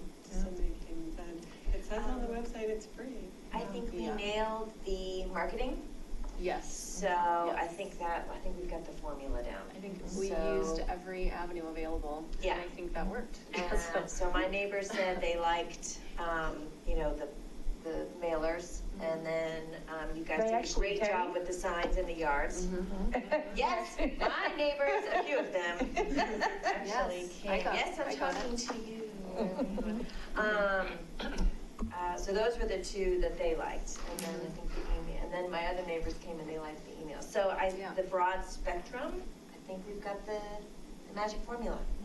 What do you think the total number of attendees? It was hundreds. Dina said she physically counted. At 5 o'clock, I counted 300 people. And I've heard upwards of 600 based on somebody else telling me. The location was great because it's right by that playground, so families could come and the kids could just kind of run around a little bit and So it kept them there. And it kept them there, exactly. Yeah. Yeah, because we didn't have a lot of booths, but they were all engaging. Yes. Prairie Dog booth was busy constantly. Very busy all all the the time. time. Danny And was busy. it only formed a line to get in at one point, and we were Wow. able to handle that pretty quickly to get them in, so there wasn't a long line. And I don't know how many dogs you had in that box. Do you remember how many dogs you had in that There box? were 100 of the new style and 50-something of the old, and I think there were about 18 that were. Yeah, 18 left over, so it's, maybe 120 dogs painted. So That's great. So, if we do this again, we won't have the CAPS engagement tent. What kind of thing would fill that spot? The CAPS engagement? Yeah, like Happy we wouldn't City. have the Happy City. Oh, the Happy City. Tent. Well, I think those are ideas that we can put out for next year. I was just talking to a guy that lives in Rock Creek that does video. He does 3D video, mural kind of stuff, and he was talking to me about different activities he's been thinking about for the town. Oh. And so he might be somebody to approach to. But things that are more on the artistic side, arts and crafts side. Yeah. If there was one or two, just while it's fresh, if there was one or two things that you could have done differently, or would like to do next year, add in, thought about what those one or two things are. I mean, obviously, you got a great review. I mean, I heard great reviews, great things, thank you, fantastic. And so you could do and everybody wants to make sure it's a recurrent event. So it is likely going to be a recurrent event. What would you layer in next year to make it that much better? And I'll just ask the question, what's your point of view on alcohol? I thought it was a fantastic event without having it. I've been thinking about it both ways. Well, we could do a tent like they do at Chili Fest and have someone else be responsible. I mean, if we wanted to do that, just an option. Right, well, most of my neighbors, the ones that didn't come is because they are adult, not small kids. So this was clearly It's a kind of more of a family family. event. I think so. If we wanted to build upon it, I think we would want to bring in alcohol and then something else for the adults. Go ahead. I was just saying, I was actually a little surprised because it was coming right off of Chili Fest. So I just thought, oh, maybe people will be like, oh, I just went to something last week, and maybe there's overload or something, but clearly there wasn't. So it's like, the question is, what is the niche that this event filled that wasn't at Chili Fest? And maybe it was that more family-friendly niche, because the activities were kind of family-friendly, and the location was, so. Yeah. Well, we had talked about the possibility of doing a different dance next year, you know. This year was line dancing, Okay. next year might be salsa, the year after that might be something else, you know. Free dancing? But we don't You had know. a good point about the line dancing What though. was it? Well, the line dancing, anybody can do, and any age can do it, and if you That's looked at the true. I people can't that do was it. there, with the Just exception anyways, but it was all ages, and you don't need a partner. You don't need a And partner. the shindig is such a great And if you name to do- lose. You yeah. can't That's true, we can't do do, the. you can't superior do salsa shindig. Yeah. you know. Salsa shindig. No, you'd still call it the Superior Shindig, regardless of what the dance was. But we lose the pumpkin man. Yeah, and the cowboy theme is great. You can Yeah, dress I it up agree. I like think a the thing, Cowboy I think it's a great, you guys. Because it's kind of a Oh, no, we live fallish in theme, you know? That's true. A what theme? It's kind of a fallish. Yeah, exactly. I think we can build on it and make it more of a fall festival. So I do think we have, Be careful not to step on the toes of Oktoberfest, though. Right. But I think the family friendly, like at main event, we had the whole place wrapped so that you could have your alcohol Yeah. all over the place. Yeah. And I think you would really lose that fun feel of like just, this is your park and this is going on in your park feeling. You'd have to have a beer garden, you Yeah. know, and it would be a smaller area where you'd have to go sit and Yeah. drink versus trying to wrap it. Because then kids were literally like running in and out, and parents were like, I know my kids are here somewhere, I don't Yeah. really care. So, well, are people allowed to bring alcohol to the park? Legally? Legally. Right. yeah, open container. But certainly people have picnics. I mean, I live there. Exactly, People so- show up all the time at a picnic, and I see people having a bottle of wine, and fantastic. I mean, it's Yeah. like nobody in the history of, been arrested. has ever been arrested for sharing a bottle of wine. I mean, So, right, so that would be my hope, is that if it becomes successful, and people learn about it, they may bring picnics and intend to stay longer if we have more, so, Right. You certainly couldn't encourage it, but if people, yeah. right, like movie night. I mean, frankly, a lot of people, Oh, yeah. you see bottles of wine at movie night. Yeah, Whatever.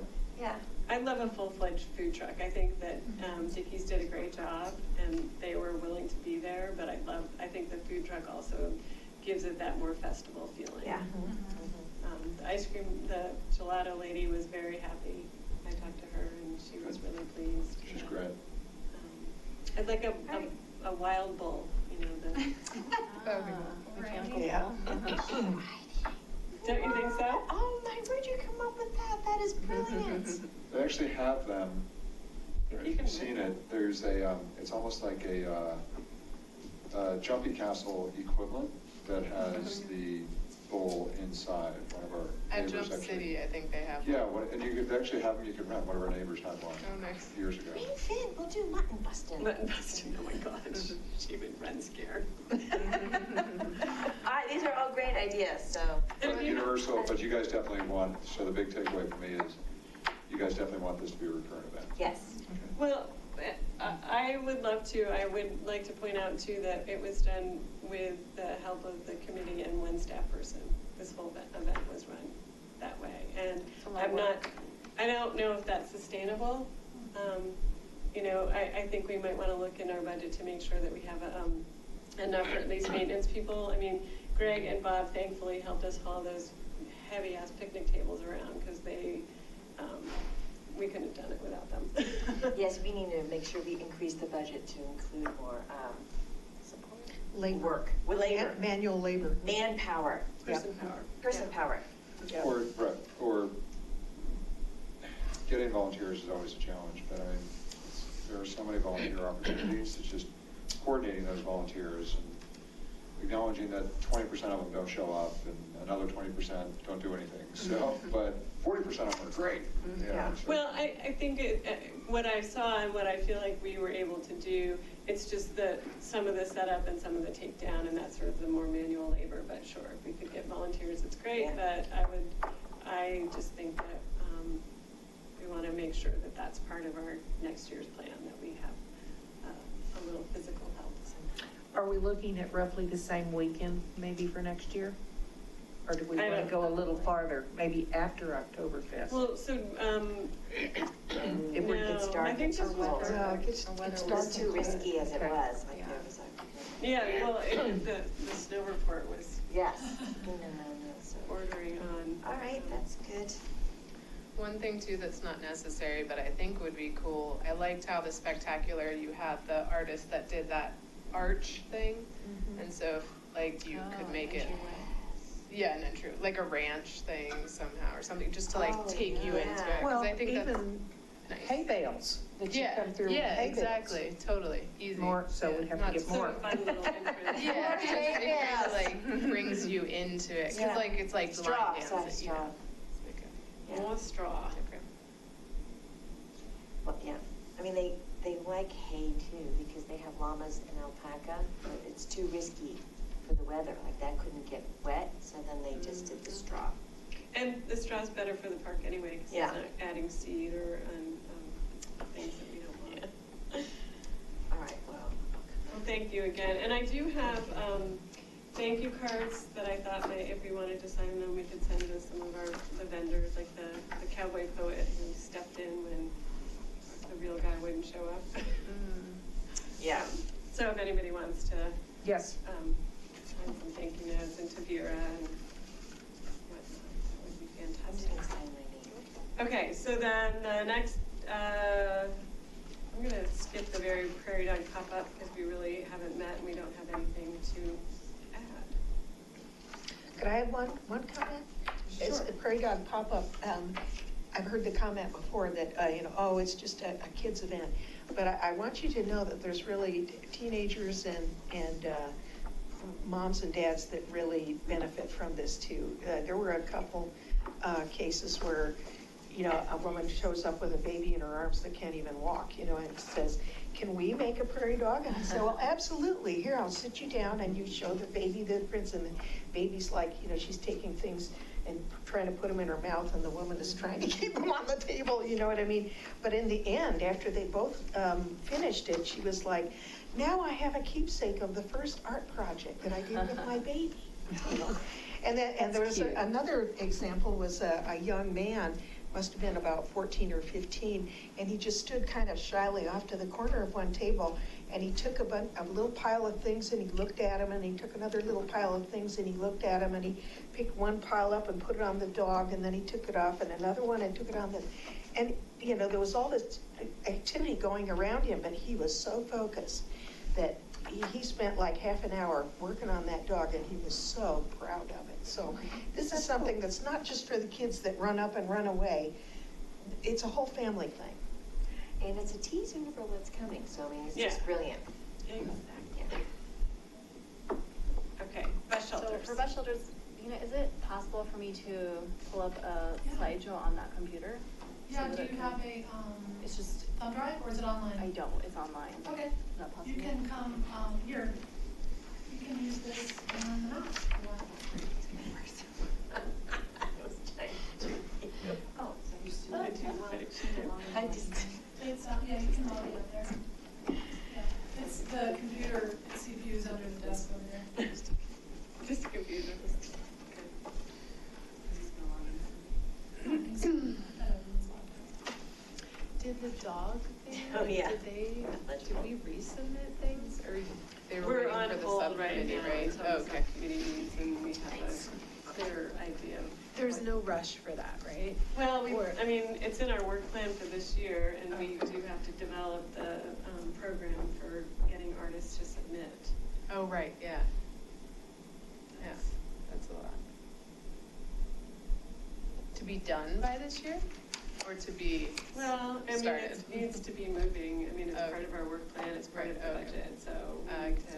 What if we At don't least spend use the the money? bu- What if use we- the money. That's actually a really good question, We so. lose some money if we don't spend it. No, but I mean, we have that we want to purchase, and we know what it costs to purchase the 12 prairie dogs, but if we don't do it this year.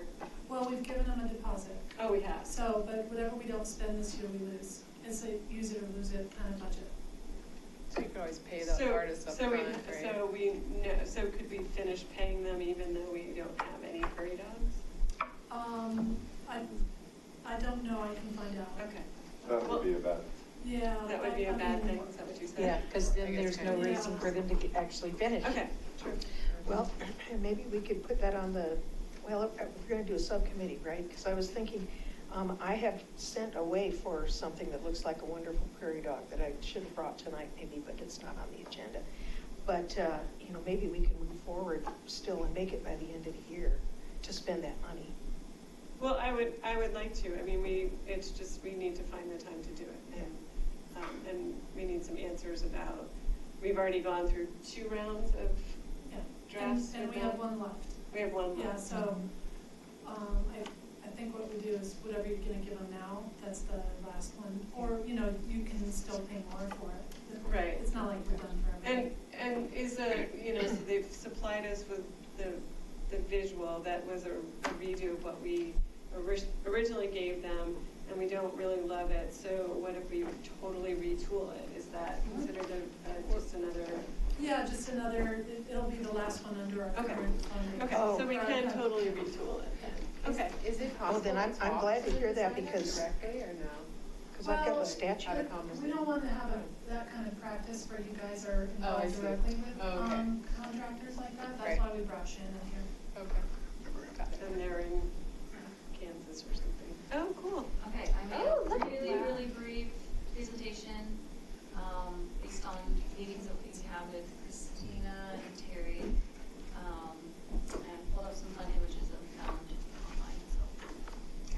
Okay, so it's been a few months since we talked about the bus stop, so I wanted to just kind of back up and talk about where we left off. So we had an idea to use images, from the Historical Commission. A lot of them are in this book. So we've kind of been looking through the book and meeting a little bit with people on the Historical Commission. And we have the applications that are out on the bus stop out here. I was gonna take a picture, but I didn't make it to that, but hopefully you all had a chance to go look at that. The varying levels of transparency to opaque. I think if you have looked at it, I don't know, I might kind of be interested to hear your thoughts, but I think that for us, there wasn't really a clear winner there, or something that we loved, and we have some concerns with that approach. So for one thing, the sizing of using photographs, I think, might be a challenge because we just have those basically 5 foot by 2 foot rectangles. And so it's, for pictures, they're either gonna have to be really blown up, which we don't know how big they can be blown up based on the type of image it is. And they'll have to be sectioned off, or they're just gonna be small in there. So it was hard to come up with a vision where that would work. Another issue is there's no color. And also just picturing, I think that the historical emphasis makes sense in this area, but maybe if you're getting down Rock Creek Parkway, down that way, it doesn't make as much sense. So we had some other ideas. So it sounds like we do have the opportunity to work with an artist, which we think is an exciting idea. And I guess we just feel like even if, if we have to use the budget to work with an artist and we only get 2 done this year, that's fine. I'd rather do that and come up with something great that everybody loves than do something, inexpensive but temporary that we're gonna end up taking down and redoing.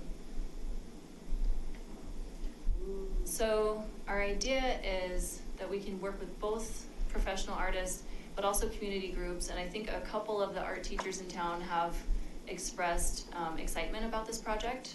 I reached out to the art teacher at El Dorado K-8 and she liked the idea, and Christina, I think you reached out to Monarch K-8 and she likes the idea as well. So, school kids under the supervision of their teacher and maybe local artists, and the idea is that we would give them kind of a theme or an inspiration and then let them kind of come up with their own concept. So the themes would the overarching theme would be Superior history and culture, but they could take different topics within that theme. So, we can have something that focuses on mining. We could have something that focuses on historical structures. What about the Native Americans that were here so many years before the miners? I think, you know, just from studying a little bit of the history, I don't know if there's anything in town that really commemorates Josephine Roach, but she's a pretty inspiring figure. I think that could be a great inspiration for a piece. But then kids might want to do something about, you know, coyotes and eagles and wildlife that they see around town, or you could do something that has bikers or hikers or runners or something on it too. So all things that are relevant to the culture and history of the town. And so the objectives would be, it would kind of build community because we would have this overarching theme that kind of makes sense, and all of the bus stops would relate to each other. But on the other hand, the different topics, you know, would allow for people to express more of what is important to them. And it would also involve the community and bring some really high quality images to the town. That's our hope. So one idea we had when going through the book was that we could use like a really simplified kind of map design on the back, and then maybe have smaller pictures of some of the structures that used to exist in that place. I thought that kind of made sense for this one right here.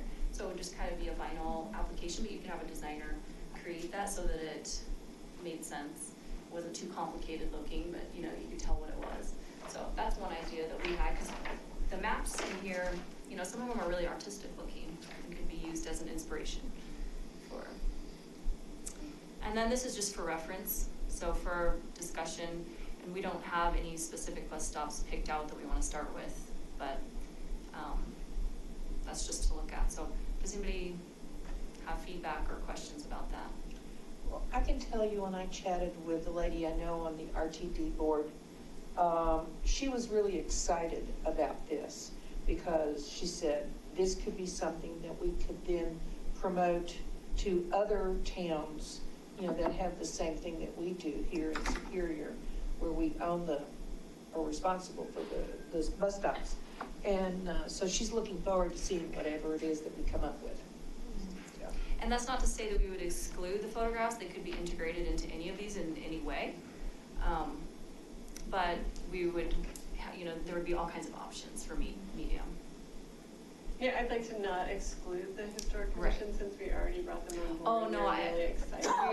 We're meeting with Katie on Monday, and I would definitely want her feedback since a lot of the information we got about those topics are based on articles that are on the website that were written by the Historical Commission. So, and definitely involving them, like maybe we'd have, you know, an image on the back, and then maybe one side panel or front panel could have some explanatory text or a little history, so we're really telling a story, you know, of these are the Native Americans that lived here, and maybe a little bit about them, or there's some great quotes from Josephine Roach, or, you know, to kind of add some context to it.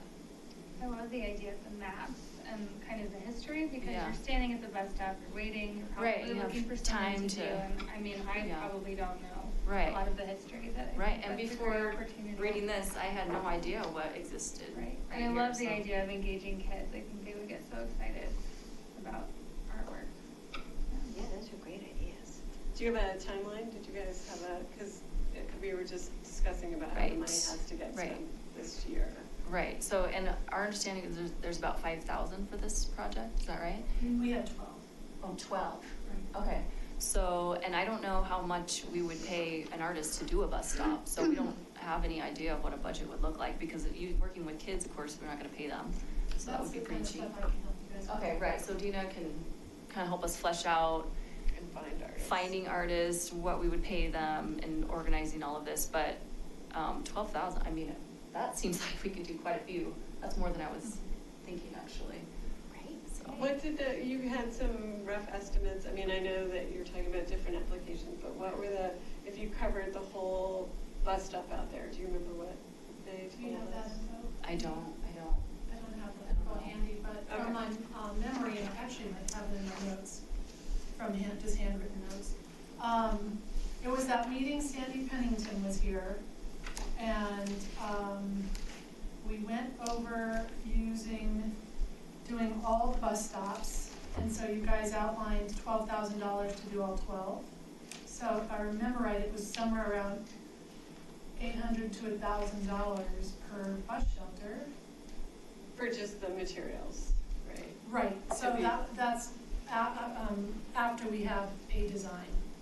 And that would be for Fast Signs to do the vinyl, and then the application.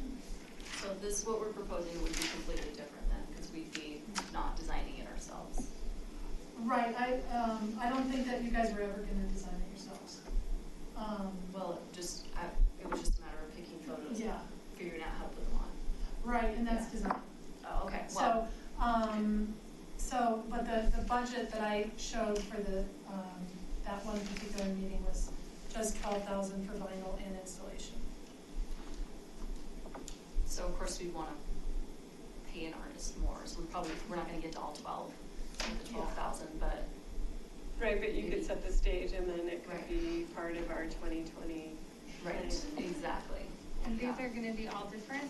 All different. Could be, That's the idea. I think it makes more sense to do less and do them really well. Yes. I like the idea of them all being different. Yeah. Yeah, me too. And I really, liked the things that we were able to find, I think that's really cute. The very first one that you showed. Oh, was yeah, that's really- my It's a favorite. transparent film, so an artist did Yeah, that. that's really cool. Beautiful. And the only other piece that you had actually uploaded to Pinterest was making it a selfie destination. Oh. It had to be a self one, so that could be part of the criteria.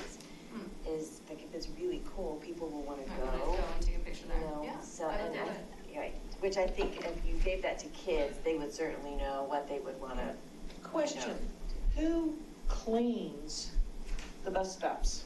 We have a contractor and they do it, I can't remember, it's once a month or every other month, but we would, probably have to pay if we wanted cleaned any more often. Well, just thinking that it would need to be cleaned before they could paint or whatever on there.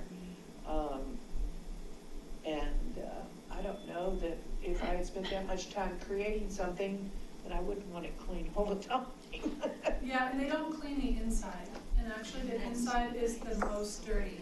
Yeah, it is. Really? Yeah. So we might have to factor in some type of maintenance. Right. Yeah, absolutely.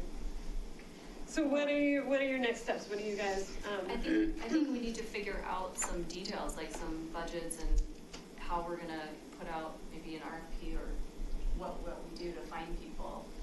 And then, of course, whatever designs they come up with, whether it's our teachers or artists, we'd show to everybody and get the final approval on those.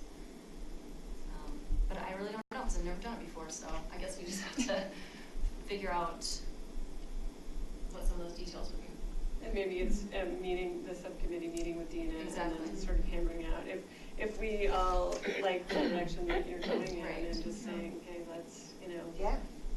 So in keep on going. Keep on going. April, we talked about doing a $750 artist fee and installation and a coating, and so that would be about $25,000 to do the artist fee in addition to the install of the vinyl itself. So it was looking like a $25,000 budget, and I can go back to those notes and see what you guys voted on and all of that kind of stuff. Well, that sounds, the 12,000 seems high too, because when we did our original ask to the board, Yeah. we had 5,000 Right. for Yeah, pop-up. for But pop-up. they did give us additional money, so, Yeah. yeah, it would just be good Yeah, to so, have so some budget I can numbers. go back to those notes from April 20, whatever that was, and get just the final, conversation and vote that you guys had that night, Okay. and provide it to Claire. Right. And another thing, of course, is we probably would want to present this to the board and get their okay and approval before we start doing stuff to the. It's part of our work plan, so we Yeah, don't have we to. may not need to do that. I think that was Okay. the misunderstanding with the master plan. Patrick said if we were gonna add $7,000 to the master plan contract, we had to go to the board. That's why you guys made that presentation. Oh. But at that meeting, the board said you don't need to come back to ask for $7,000. So if we have to go back, if you guys decide to add some money in addition to the 5 that's approved, it doesn't sound like you have to go back to the board. As long as it's part of our work plan within the Okay, so scope it's of our work already plan. been approved. Yeah. Go for it. That's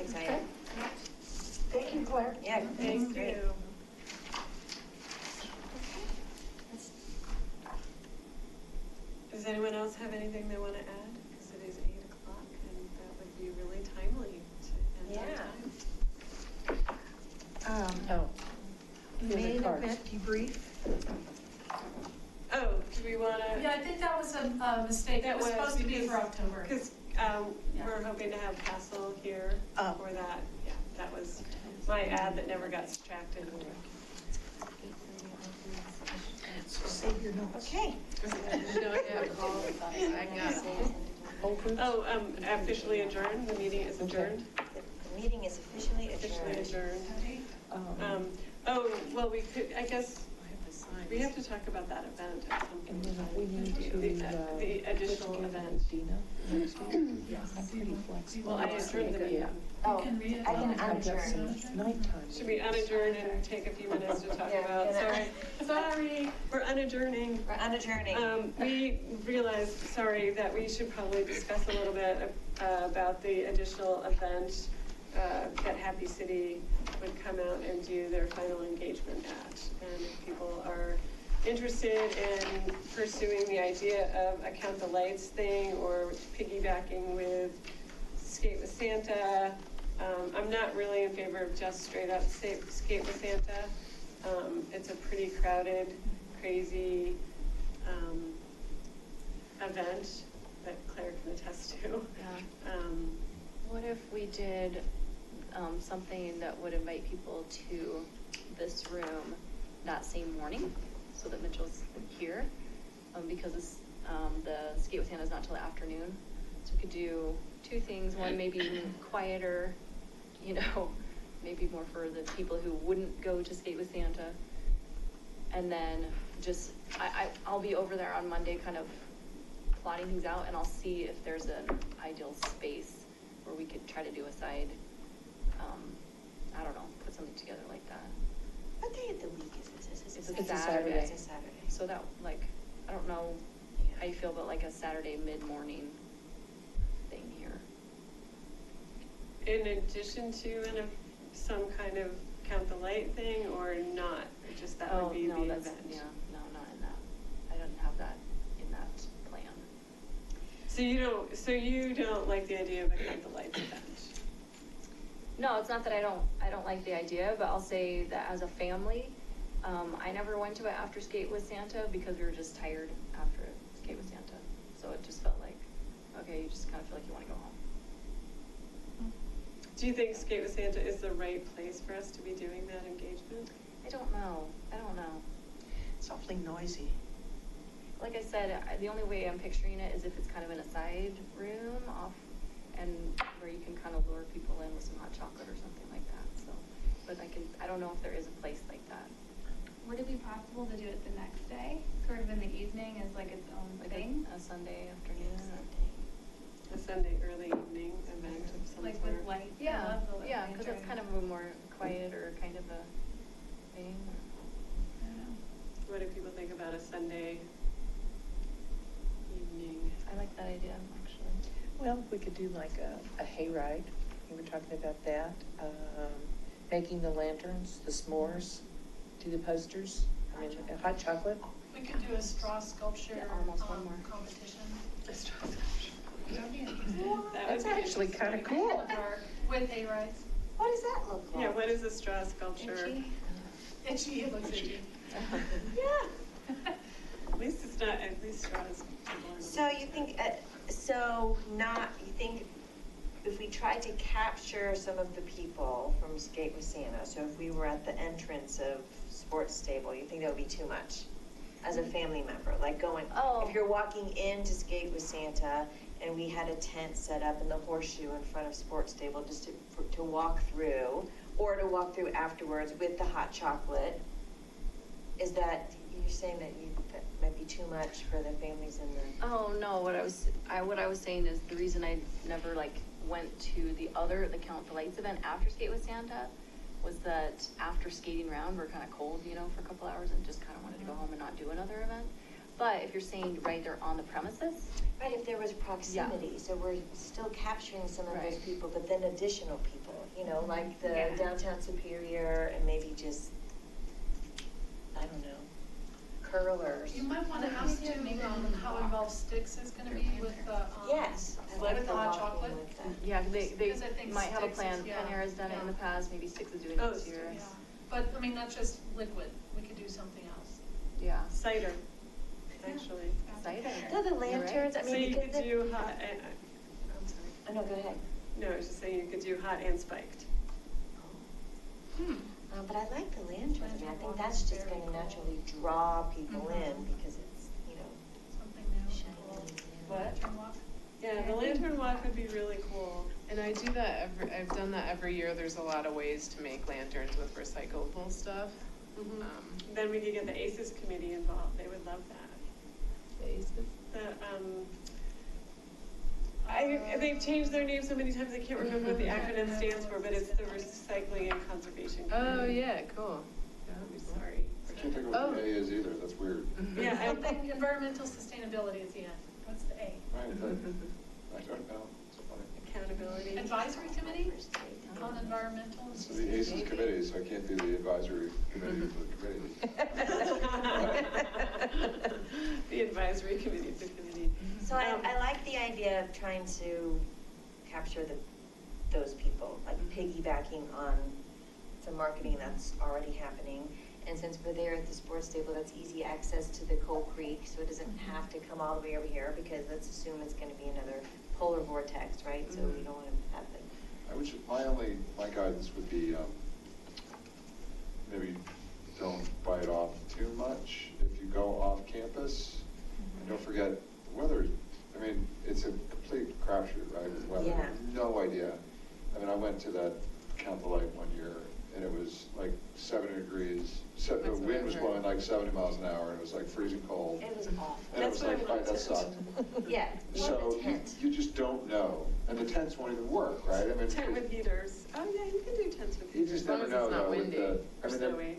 Well, if you're on the inside, you're protected on three sides. yeah, But I we think just don't know scope, that we I think can it's a good do idea to scope, I mean, I think it's a great idea to piggyback an existing event, so it's not something either, you know, so you're working around the shoulder. I think you guys you're on the right thing, you're on the right track. I just think you need to think about it a little bit more, and asking people to truck in the winter, 700 yards down a trail in the dark with lanterns. I mean, it sounds super cool and romantic and fun, but like. I've done it every year. Yeah.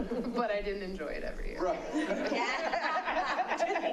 Yeah, I'm like, So, but it's, you know, just as you're thinking about how to make the shindig better next year, you could do, you know, I didn't like, I was bummed that we cut the lights thing, you know, because I think it was a great event. And so now if you're thinking about, okay, maybe it's not quite Count the Lights, but we're piggybacking some cool community event off of Escape with Santa, which is fun when your kids are 5 and 7, but if they're younger or older, it's not quite as fun, right? So you're on to something. I just don't make it so complex that the board is going to say, wait, what? Because we are also, to your point, maybe we're a little bit behind on some of the things, so. Yeah, no, we are. We have things that we are behind on. I just don't, I just worry that it's not the ideal event to be getting feedback from. I agree. So, which is, if you don't need to layer in another event, that's okay too. But, I mean, you're on the right track to think about what can be leveraged. So, and the timing is your window is pretty short, right? It's got to be kind of between Thanksgiving and December 10th. Right. So that's not a real big window. It could just be a real traditional public outreach, public input, and not make it like a big, huge. Yeah, it could just, fancy event. it could, it's just the An same. open house, big, Yeah, huge. the open Come house meet- thing here. Come meet other, people interested in arts and culture. But maybe we have an activity here that they, We're also- you know. We also, don't forget, we also own 1500 Colt. I'm going to do my best not to call it the Land River Building anymore. Yeah, me too. So, We could do that. right, At 1500. And then that's a little bit of a draw for people to check it right. out. So we're going to do our coffee. Yeah. Great idea. Yeah, how about an open house there? We're going to, Well, we have cookies and hot chocolate. yeah, we're going to do our coffee thing. The first Friday coffee thing is there next month, October. So that's Oh, next good, I Friday. can walk down like I used to. Right. So do maybe like that separate idea. at 1,500, have some activities, but not be crazy, so that there is a draw for people Yeah. to be interested to come. We could do like a Meet the Superior Artist event where we invite all of Superior's artists and creatives to come and have the community meet them. And then we can meet some artists. And then you can meet some artists and have Happy City here. Double whammy. Like maybe Yeah. each artist can have a table or something. How extensive is our list? Yeah, who's on that Well, I list? know 6 people I met just from the main event. Who were the 6 people? The Jason, the photographer. Yeah. A gal who couldn't make it. There, I'll show you the list. Okay. We could advertise that, is what Yeah. we're saying, if you're here. I think we get I a like good that idea.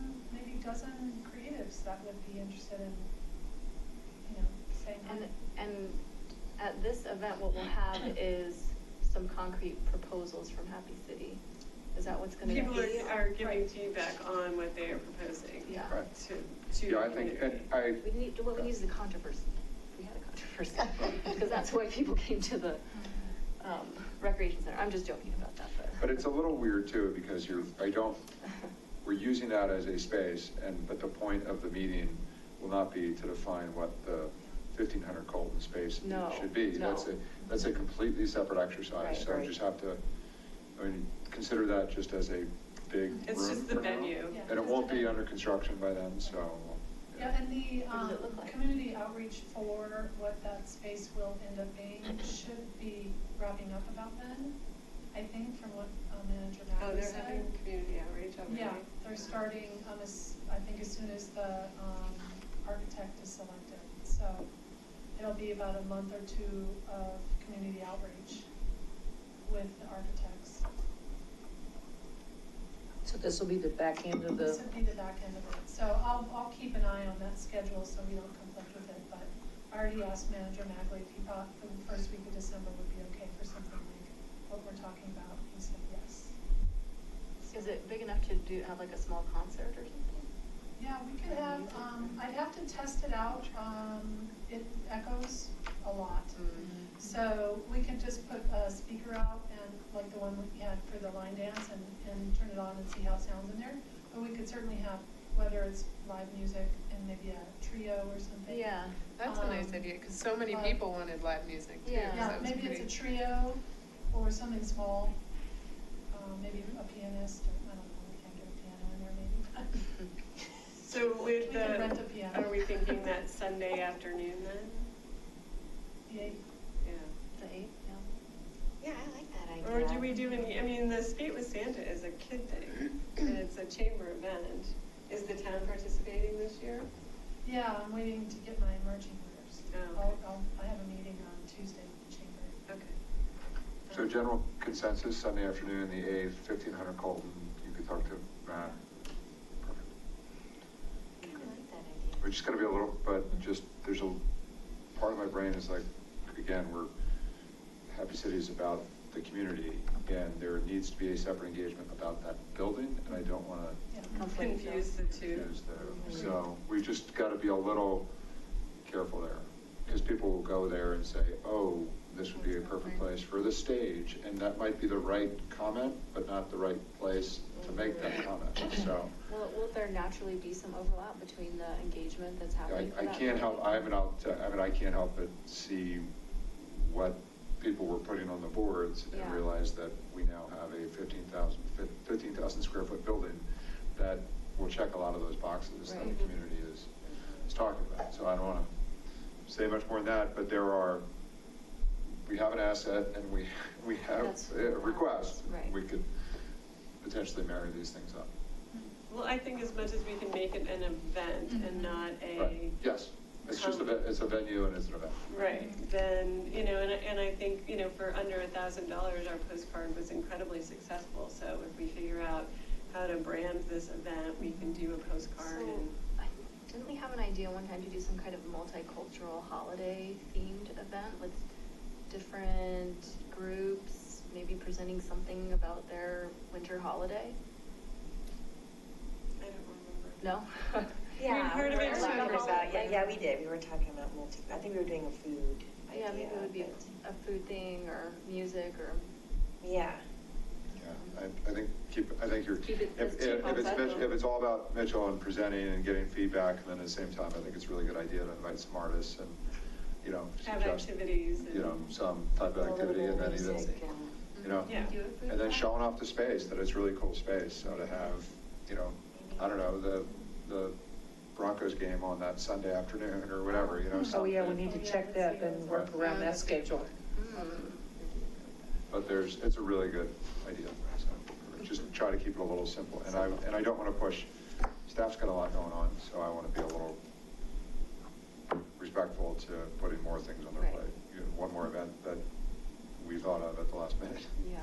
Unless there's a way that we think cohesively we could join the Skate with Santa, but it just doesn't, personally, it just doesn't feel, I mean, and I'm getting head shakes all around, that it doesn't feel Well, like the I'm right also event. a weenie, and I like the idea of it being inside.